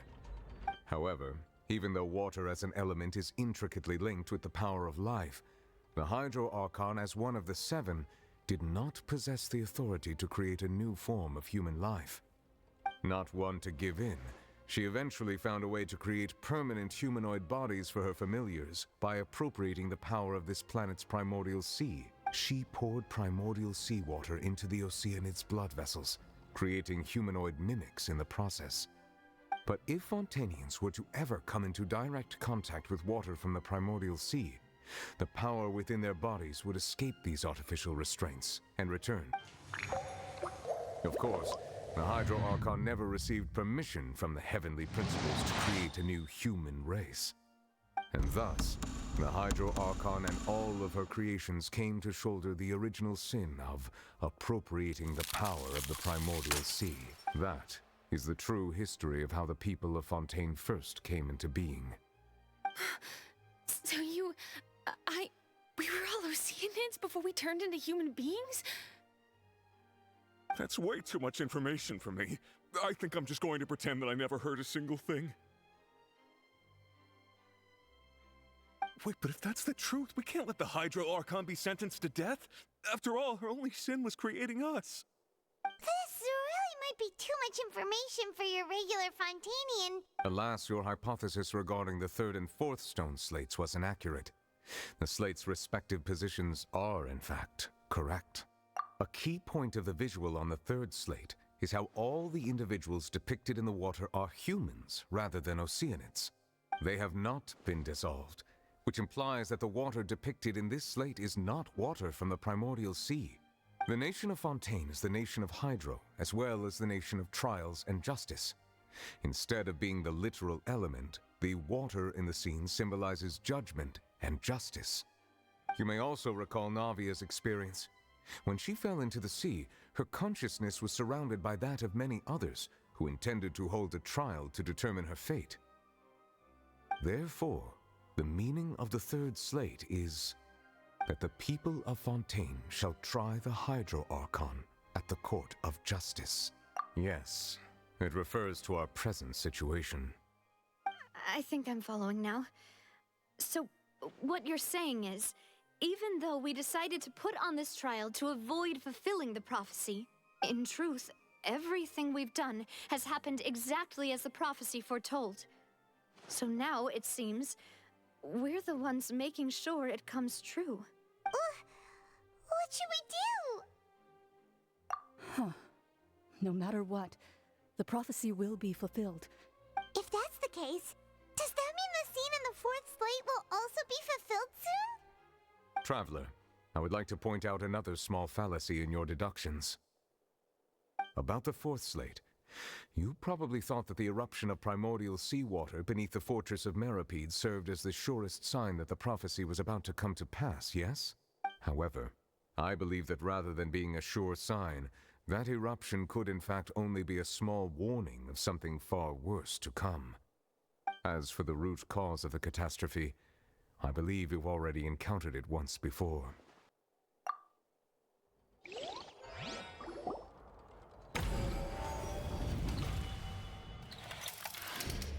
This eruption was just a small warning of the things to come. We must find...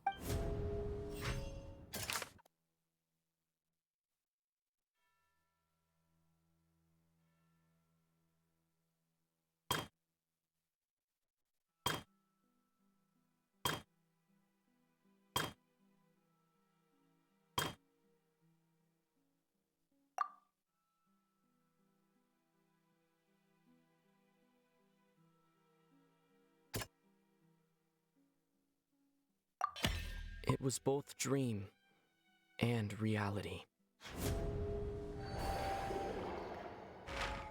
If we're talking about a true culprit, that could only be that thing inside the primordial sea, right? The truth, the original sin, the trial, and the root cause of the disaster.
That was way too close!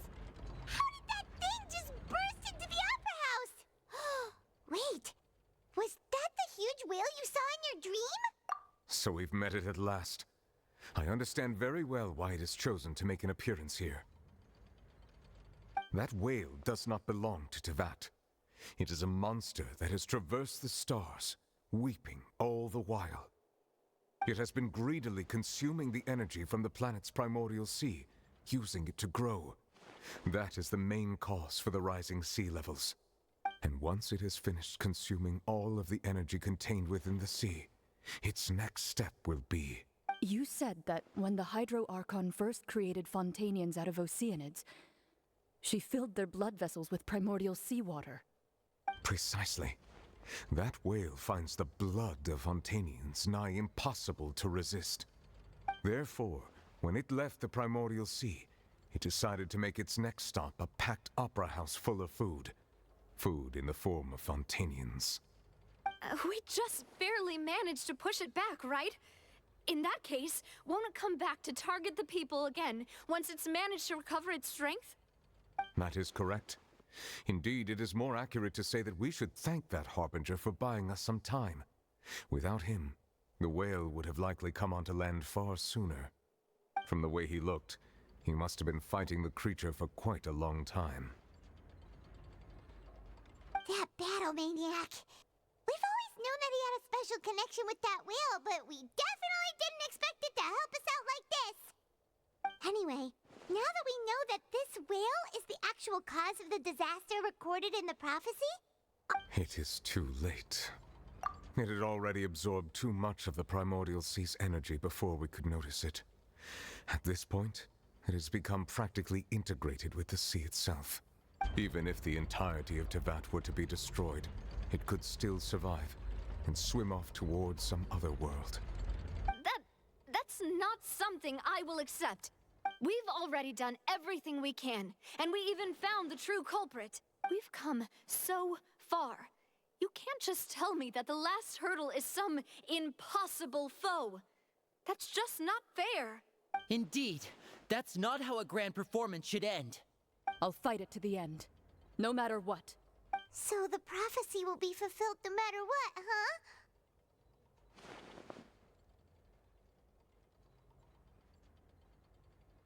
The prophecy. Yes, what has been prophesized will be fulfilled. You may view such things as the history of the future.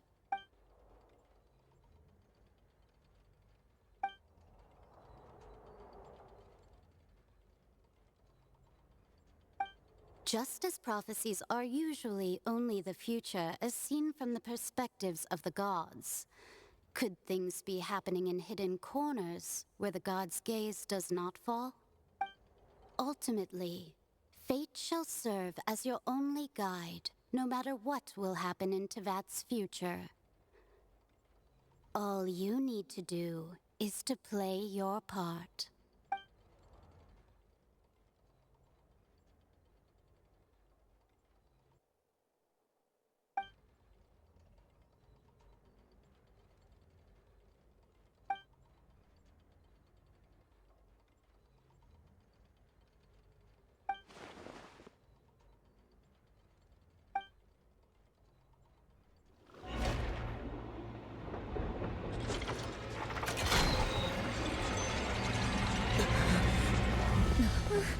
What's happening with the oratories? I believe it is preparing to carry out the death sentence.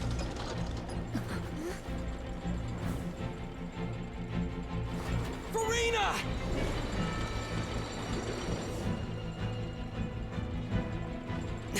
No, I still need answers.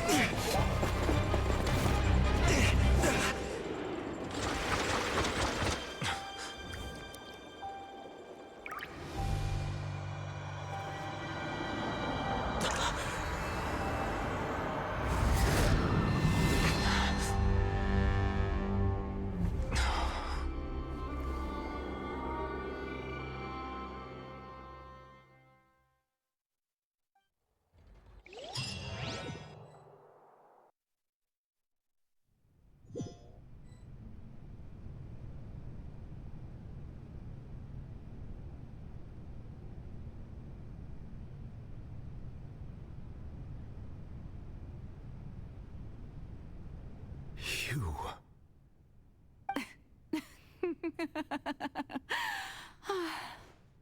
Sorry. That shocked expression on your face is just too amusing. I couldn't help myself. You are not Furina. Who are you? The sweet sound of bewilderment. Marvelous. A sure sign that my attempt to deceive everyone was a resounding success. Fusalo, why did you deceive us? Oh, that wasn't my goal, of course. Goodness, no. But I had to fool everyone else too, if I was to stand any chance of deceiving the heavenly principles. Deceiving the heavenly principles? It's all because of that pernicious prophecy. Dreadful, wasn't it? Everyone doomed to dissolve. Fontaine condemned to be flooded. One was not amused. In fact, one was positively bemused when that problem was thrust upon me by my dearest predecessor. That's the former Hydro Archon Egeria, for the uninitiated.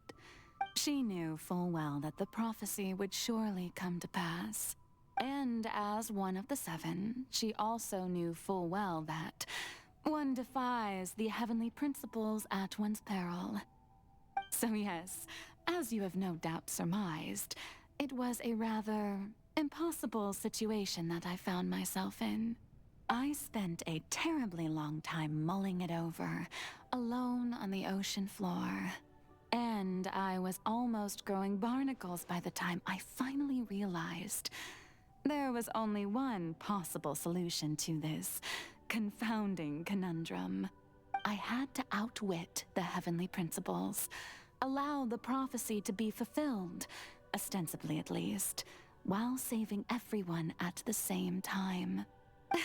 I'm a genius, I know. I can only assume that's why Egeria chose me as her successor. Although, looking back now, it was hardly the inheritance one dreams of. Between the task of saving the nation, the quotidian duties of the Hydro Archon, and not to mention the original sin of creating a new race of humans, I dare say she left me quite a colossal mess to clean up. But one can only play the hand one is dealt. I did not choose this, any more than I chose to be one of her Oceanid familiars. So you were also once one of the Oceanids, transformed into a human by Egeria's hand? Yes, I was. I always dreamed of becoming human. And I still do, even now. In my eyes, to be human is to be part of the greatest opera ever known. After becoming a god, I separated my divinity from my body and spirit, leaving behind only a self that was as naive and bewildered as my past self on her first day as a human being. The me you see before you now is that divinity. And the human counterpart I left behind, I named Farina. She could feel joy, sorrow, and everything in between. She could be as vain and conceited, or as meek and vulnerable as she wished. Her strengths were of a kind only a human could possess, as were her shortcomings. But in my eyes, Farina's humanity was what made her perfect. She was perfectly human in every way. The person I always wanted to be.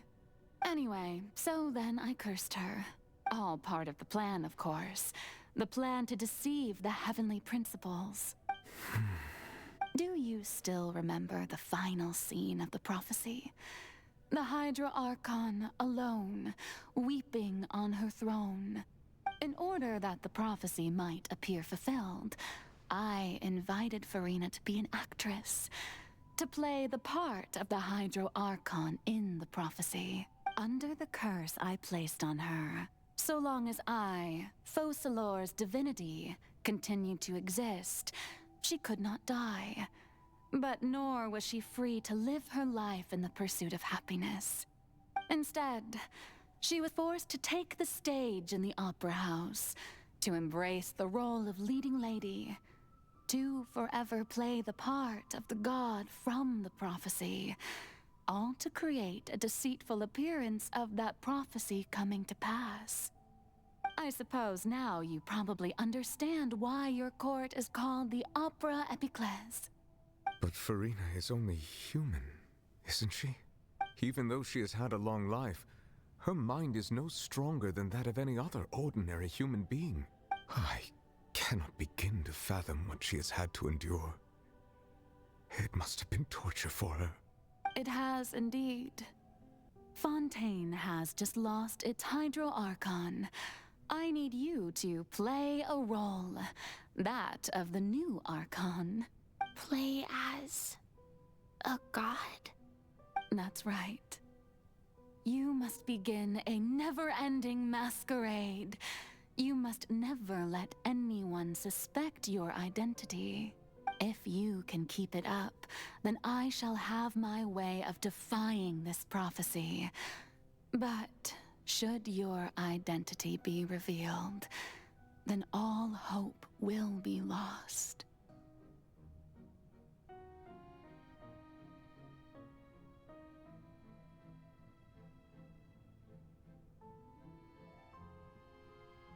Farina, you don't have to shoulder this burden alone.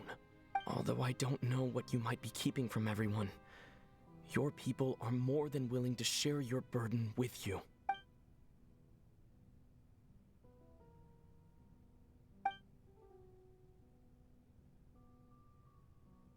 Share my burden. That's impossible. It was fated right from the start that this would be my duty alone. But even if your burden doesn't need to be shared, you can still choose to confide in someone. Just share it with me.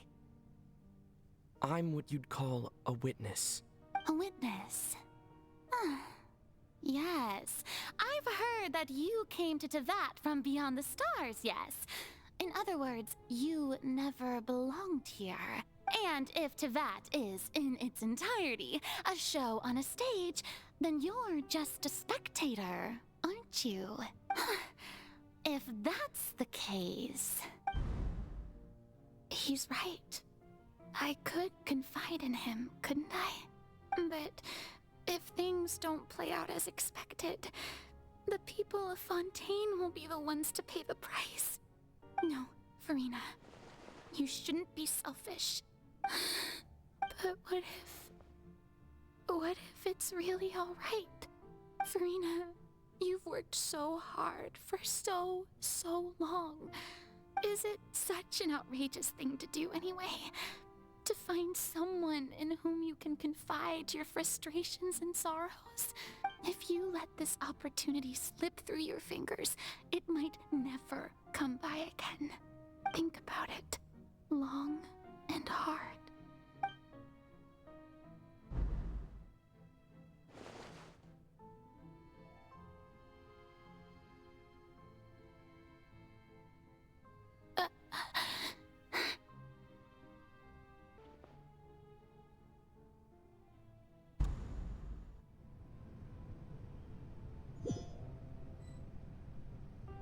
So even Farina doesn't know the truth? You've never once let her in on the full plan? Yes, it had to be done. To deceive the heavenly principles, you must first deceive yourself. She did very well. If she had let her resolve falter even once in these 5 centuries, Fontaine would have been doomed to the most tragic fate. It seems that trusting humanity was the right decision after all. I believe that I understand how your deception works, but that is only half the truth, is it not? How would you build on this foundation to save the people of Fontaine? That is the most important thing. Ah, good. Of course, the Iudex of Fontaine has pinpointed the crux of the issue. I'm sure you've long sensed that the Oratrice is no simple machine, yes? I've always suspected that it had its own consciousness. And Lenny did mention that he heard a human voice within the core chamber. It now seems that that person was you, hidden within the machine all along. Am I right? And then I became one with the Oratrice, taking Fontaine's gnosis with me. Yes, it would seem so, wouldn't it? Alas, your understanding of this device still lacks sufficient depth. In truth, it is no enactor of justice. It is, in fact, a device created to kill the god of justice. I beg your pardon? Oh, you have it. And to be more precise, not only will the Oratrice take down the god of justice, it will also take down the divine throne upon which she has been placed. I mean, did you think I would be the sort to enjoy peaceful repose while Farina suffered? My work over these last 500 years has been to constantly accumulate indemnitium within the Oratrice.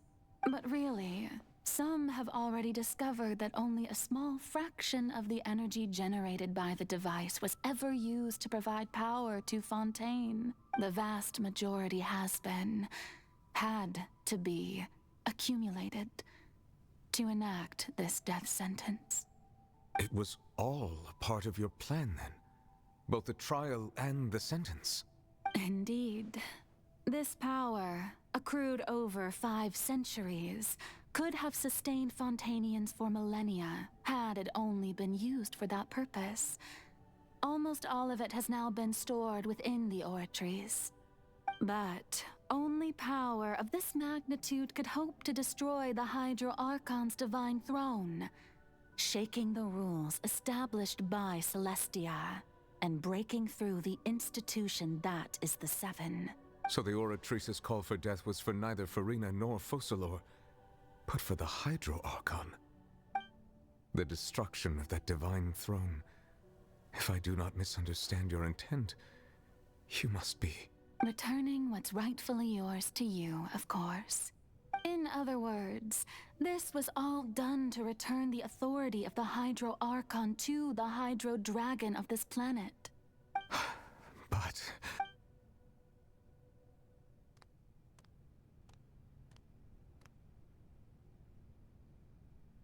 Oh, what? Getting sad again, are we? The authority of the ancient dragons shall soon be yours once more, O Hydro Dragon Sovereign. And this is the face you make. All you've done throughout the years is just so you can sacrifice yourself at the very end. I've never quite seen it that way, you know. Even now, I'm quite pleased at how well my deception worked.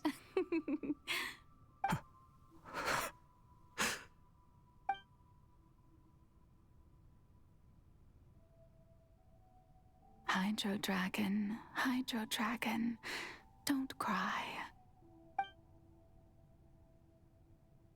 I must say, had it been within my rights, I would have loved to judge the heavenly principles themselves.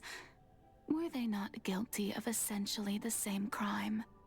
Egeria stole the power of the primordial sea, and the heavenly principles stole the power you ancient dragons possessed. I, for my part, am the god of justice. And is it not just that your original powers should be returned to you? Speaking of justice, I have always believed that justice lies in the process of pursuing human existence itself.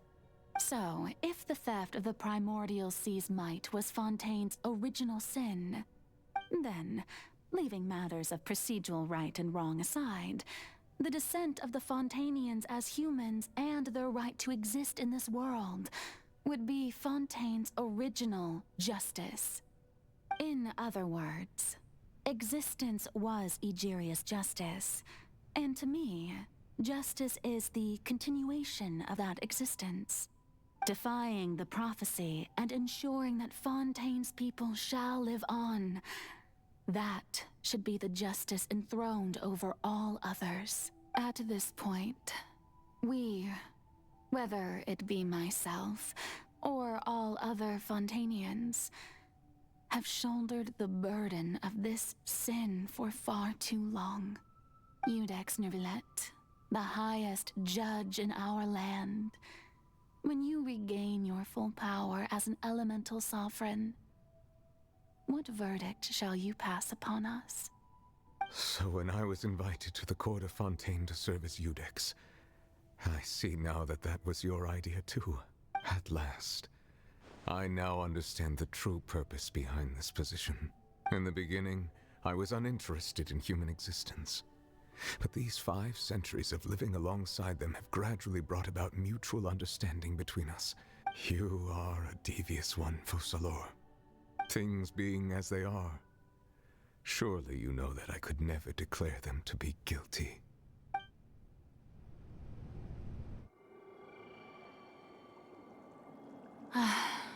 The hour of my execution is almost here. For the sinner, the curtain call has come. I know I may not sound it, but faced with death, I find myself a little afraid.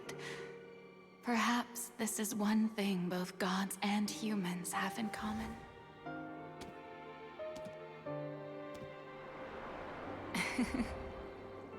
Farewell, Nervillet. I hope you've enjoyed the part you played these 500 years.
Iudex Nuvelet, hereby declare,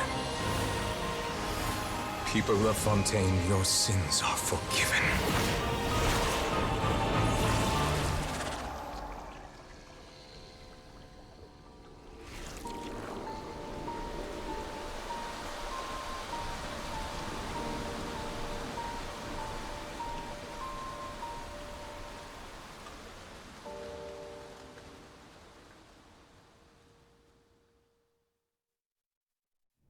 I didn't...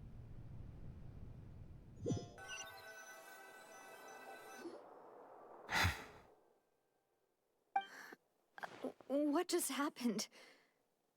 Has the death sentence been carried out? Was that bright light some sort of misdirection? I have a feeling that something huge just happened. But since we're all still alive and haven't been dissolved, I assume whatever happened was good for us. It's time to end this. We must mete out punishment to that beast. Didn't you say just a moment ago that it can't be defeated? I have gained the strength sufficient to deal with it. Through certain means, I now have the ability to separate the power of the Primordial Sea from that creature. We should seize the opportunity to pursue our quarry. Traveler, now that the oratories can no longer function, I require an executor to help me mete out justice. The root of the calamities befalling Fontaine, the beast that enacts the prophecy. Its name is the all-devouring narwhal. Come with me, traveler. The hour of execution has come.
Resist its instinct to devour. Continue to trigger its hostility. Chance will present itself.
For the wicked. Now I'm really in a pickle. Leave it up to me.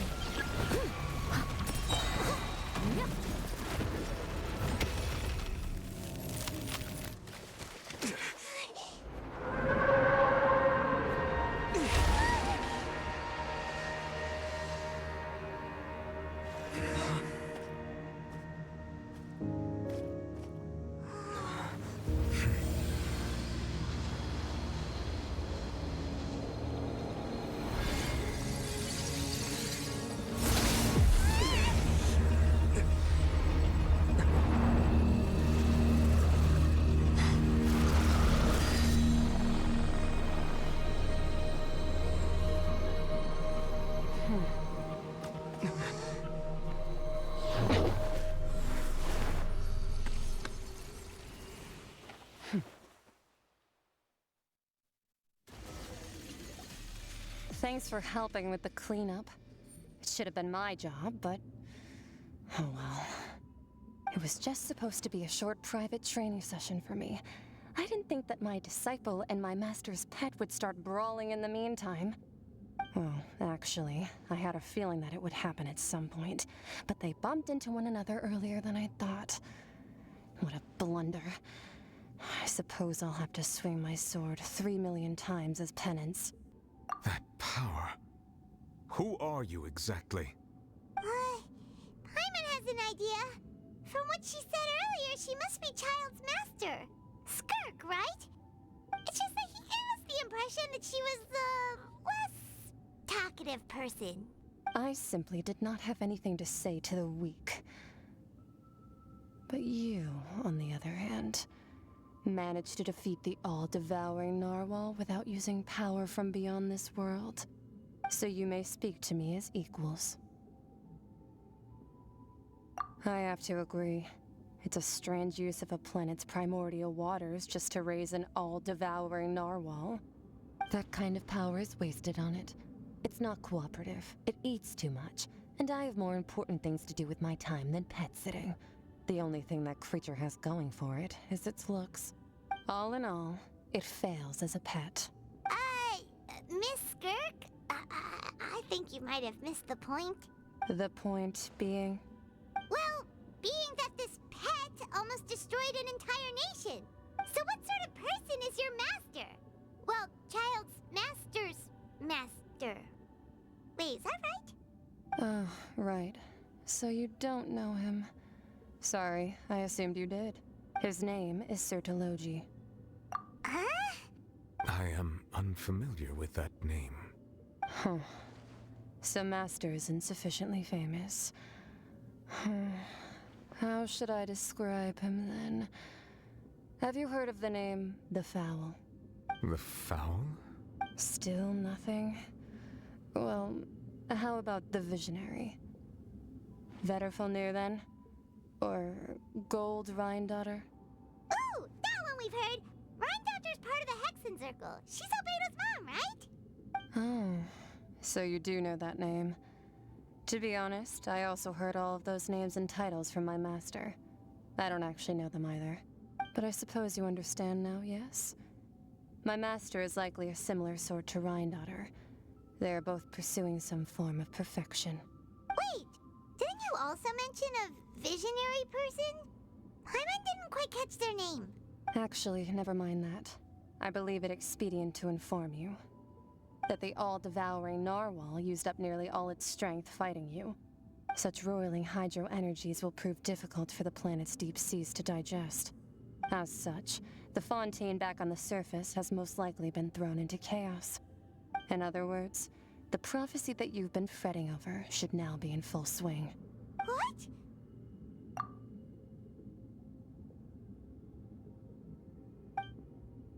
Not to worry. Focalor has already managed to deceive the heavenly principles.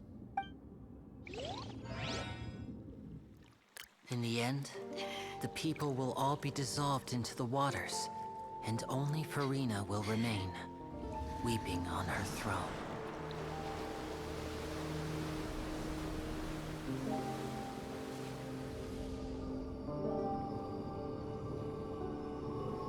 Only then will the sins of the people of Fontaine be washed away.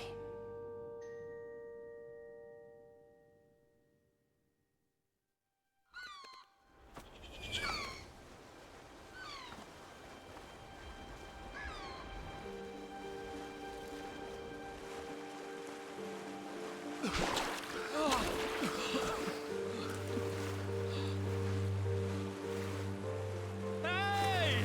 Help! Over here!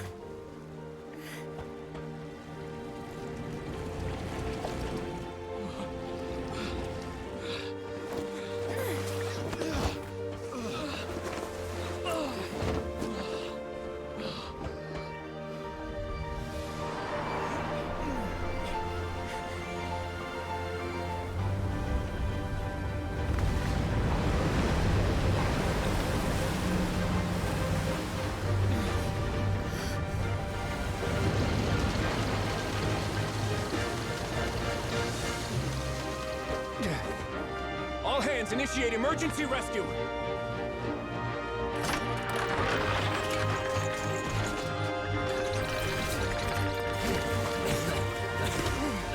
Hurry!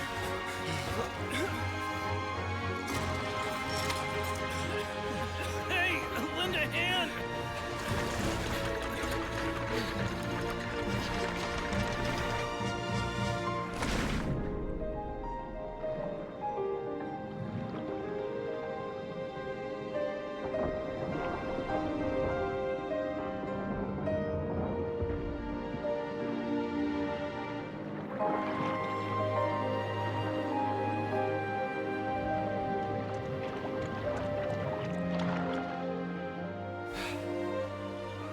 Look! The water's receding!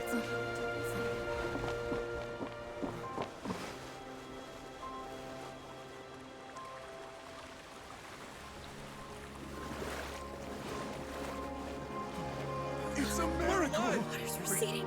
We didn't dissolve. The prophecy was wrong. The prophecy was wrong.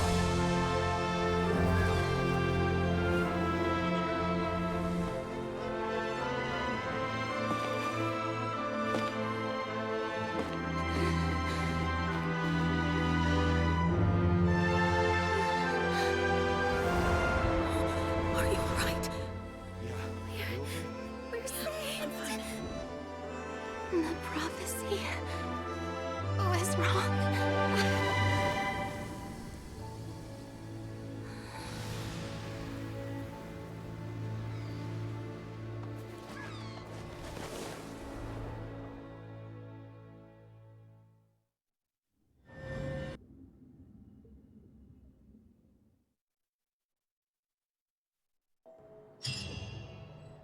Looks like you've been missing us. Duke! Did you come all the way to the entrance to greet us? Of course. I'm here to welcome you and our dear Miss Charlotte, whom our good head nurse recommended to me. It's an honor to finally meet the much-rumored Duke. Thank you for consenting to my visit to the fortress, sir. No need to thank me. But that said, I shouldn't be the focus of your interview. I trust you recall our agreement? Of course, of course. All right then, this way.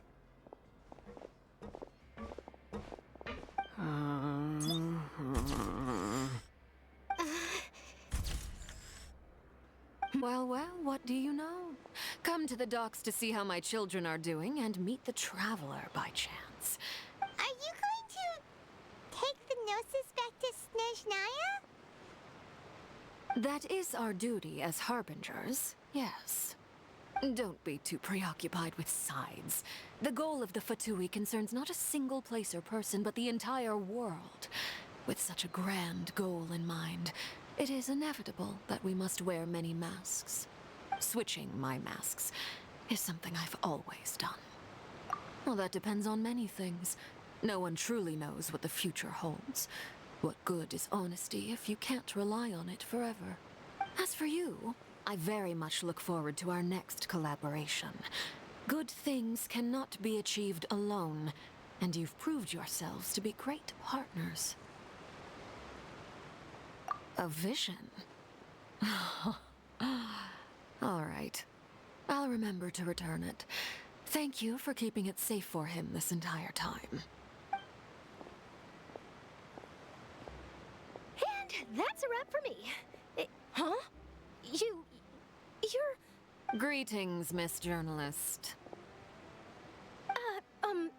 Hello. If I'm not mistaken, there are diplomatic channels I'll need to report to take a photo of you. That is correct. So forgive me, but I will not be able to serve as a subject in your article. However, feel free to write as much as you'd like about our dear magicians and our upcoming rookie talent. I will. The sea breeze is quite pleasant. I shall continue my walk while the weather remains so agreeable. Farewell. So, you really are here, Neuvillette. I didn't think you were going to have free time this hour of the day. Really? Oh, I suppose you must have met Mr. Linney. He took the time to greet me earlier when he passed this way. In any case, you came at a good time. I was just considering reaching out to you to set up a meeting, so I may explain some things that I haven't had the time to before. Aw, Paimon's glad that you remembered. Thank you for keeping us on your mind, what with you being busy and all. Alright, let's have it then.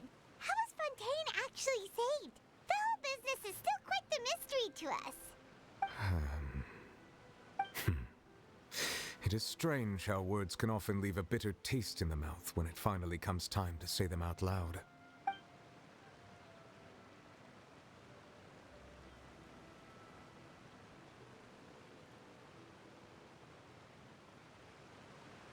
Whoa.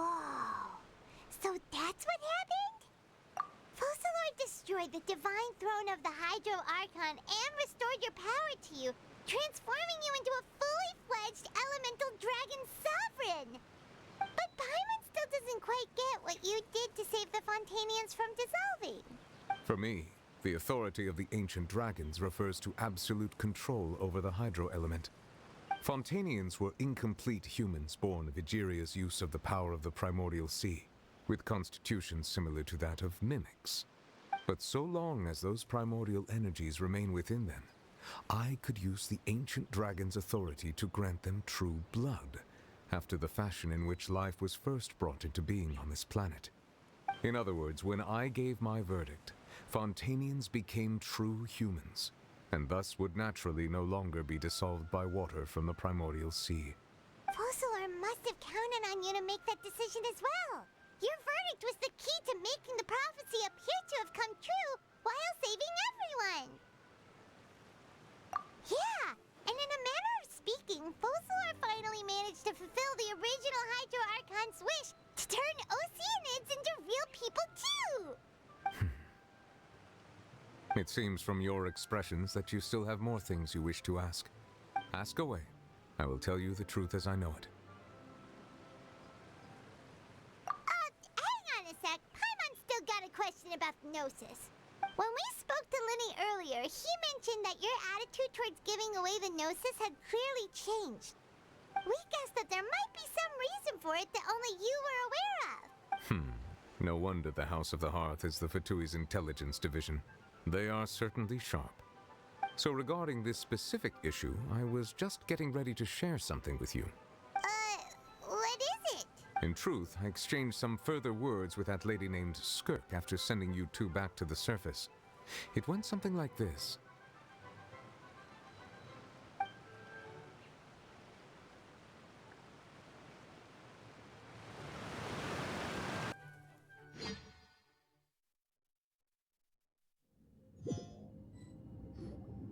Well, we're going to head topside to see what's going on. You hurry over soon as well, all right, Nervalet? What next? The all-devouring narwhal isn't here, so I'm no longer getting any interference. I can finally catch the scent of your power, what it's made of. It is the authority of the planet's primordial dragons, but with something very similar to a god's curse mixed in. It's quite a novel blend. I'm sure I've encountered something like this before. What was it again? I do not know what you speak of. Of course. How could I forget? You should have the remains of the third descender on your person, yes? Remains? I've never heard of any such thing. According to your parlance, I believe it may be called a gnosis. Well, that much is true. After Focalor's divinity faded, she handed her gnosis to me. But I fear I have never heard of it described in the manner that you just did. I've been training with my master, the Foul, ever since I was young, and I have never returned to the surface since. So most of the information I possess, I got from him. It is only natural for those who are greater than humanity to possess a different sort of common sense, which is why there are so many problems in our attempts to communicate with humans. Regardless, you should probably get rid of objects of misfortune to prevent any disasters from befalling you. To live in itself is a blessing. But once a person dies, the bonds he once had with this world shall all turn to curses. What do you mean by that? No need to fret. These are just my personal thoughts.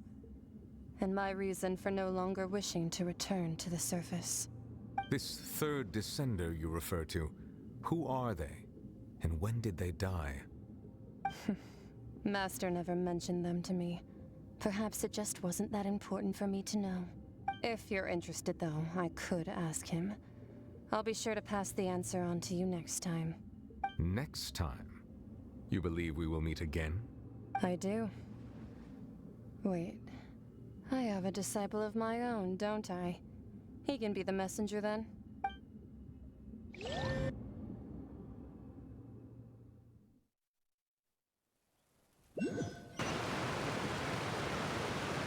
That's what she told me. Whether it would prove useful or not, I wanted to pass that information on to you. The remains of the third descender? So that's what the Gnosis actually are. Paimon just thought they looked like chess pieces. How could they be a person's remains? All the same, assuming that there was no misunderstanding or special metaphor at play, that is what she meant to say. And she said that it would bring misfortune and that you should check it, which is why you gave it to the Fatui.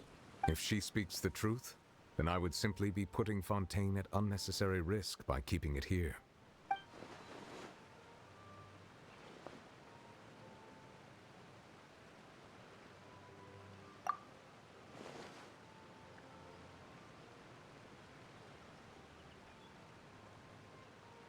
I had guessed that you might already be familiar with this concept, but I did not expect you to be one of them. That means that the Gnosis, which are exceedingly element-compatible and can even enhance elemental abilities, do indeed come from the third descender. I wonder, does your body also possess similar properties? Like being able to use elemental powers without a vision. That does sort of count as special compatibility, right? No, let's not think about this stuff right now. It just feels creepy, comparing the Traveler to the dead third descender and all. That's what you say, but this topic still feels like bad luck. Once Child recovers, let's get some more answers out of him. Or go look for his master and get the answers that way. I too believe it unwise to make too many blind guesses when information is lacking. The same is true of being at court. All right. Whatever the case, it seems like the crisis here in Fontaine's over for now. Yes. All of Focalor's efforts were for this moment as well. But she sacrificed herself in the end as a god, and she suffered through all those years as a human. Was that really what she wanted? I suppose that would be the mystery of a god's will. I suspect not. But once in a while, I too would guess that if wishes were like the clouds in the sky, they will one day return to the earth as raindrops. Life flows like water, and rain is the final answer. The water levels may sometimes tilt one way or another, but the rain falls fairly upon all. And what, ultimately, is the difference between the rains that fall upon all of us?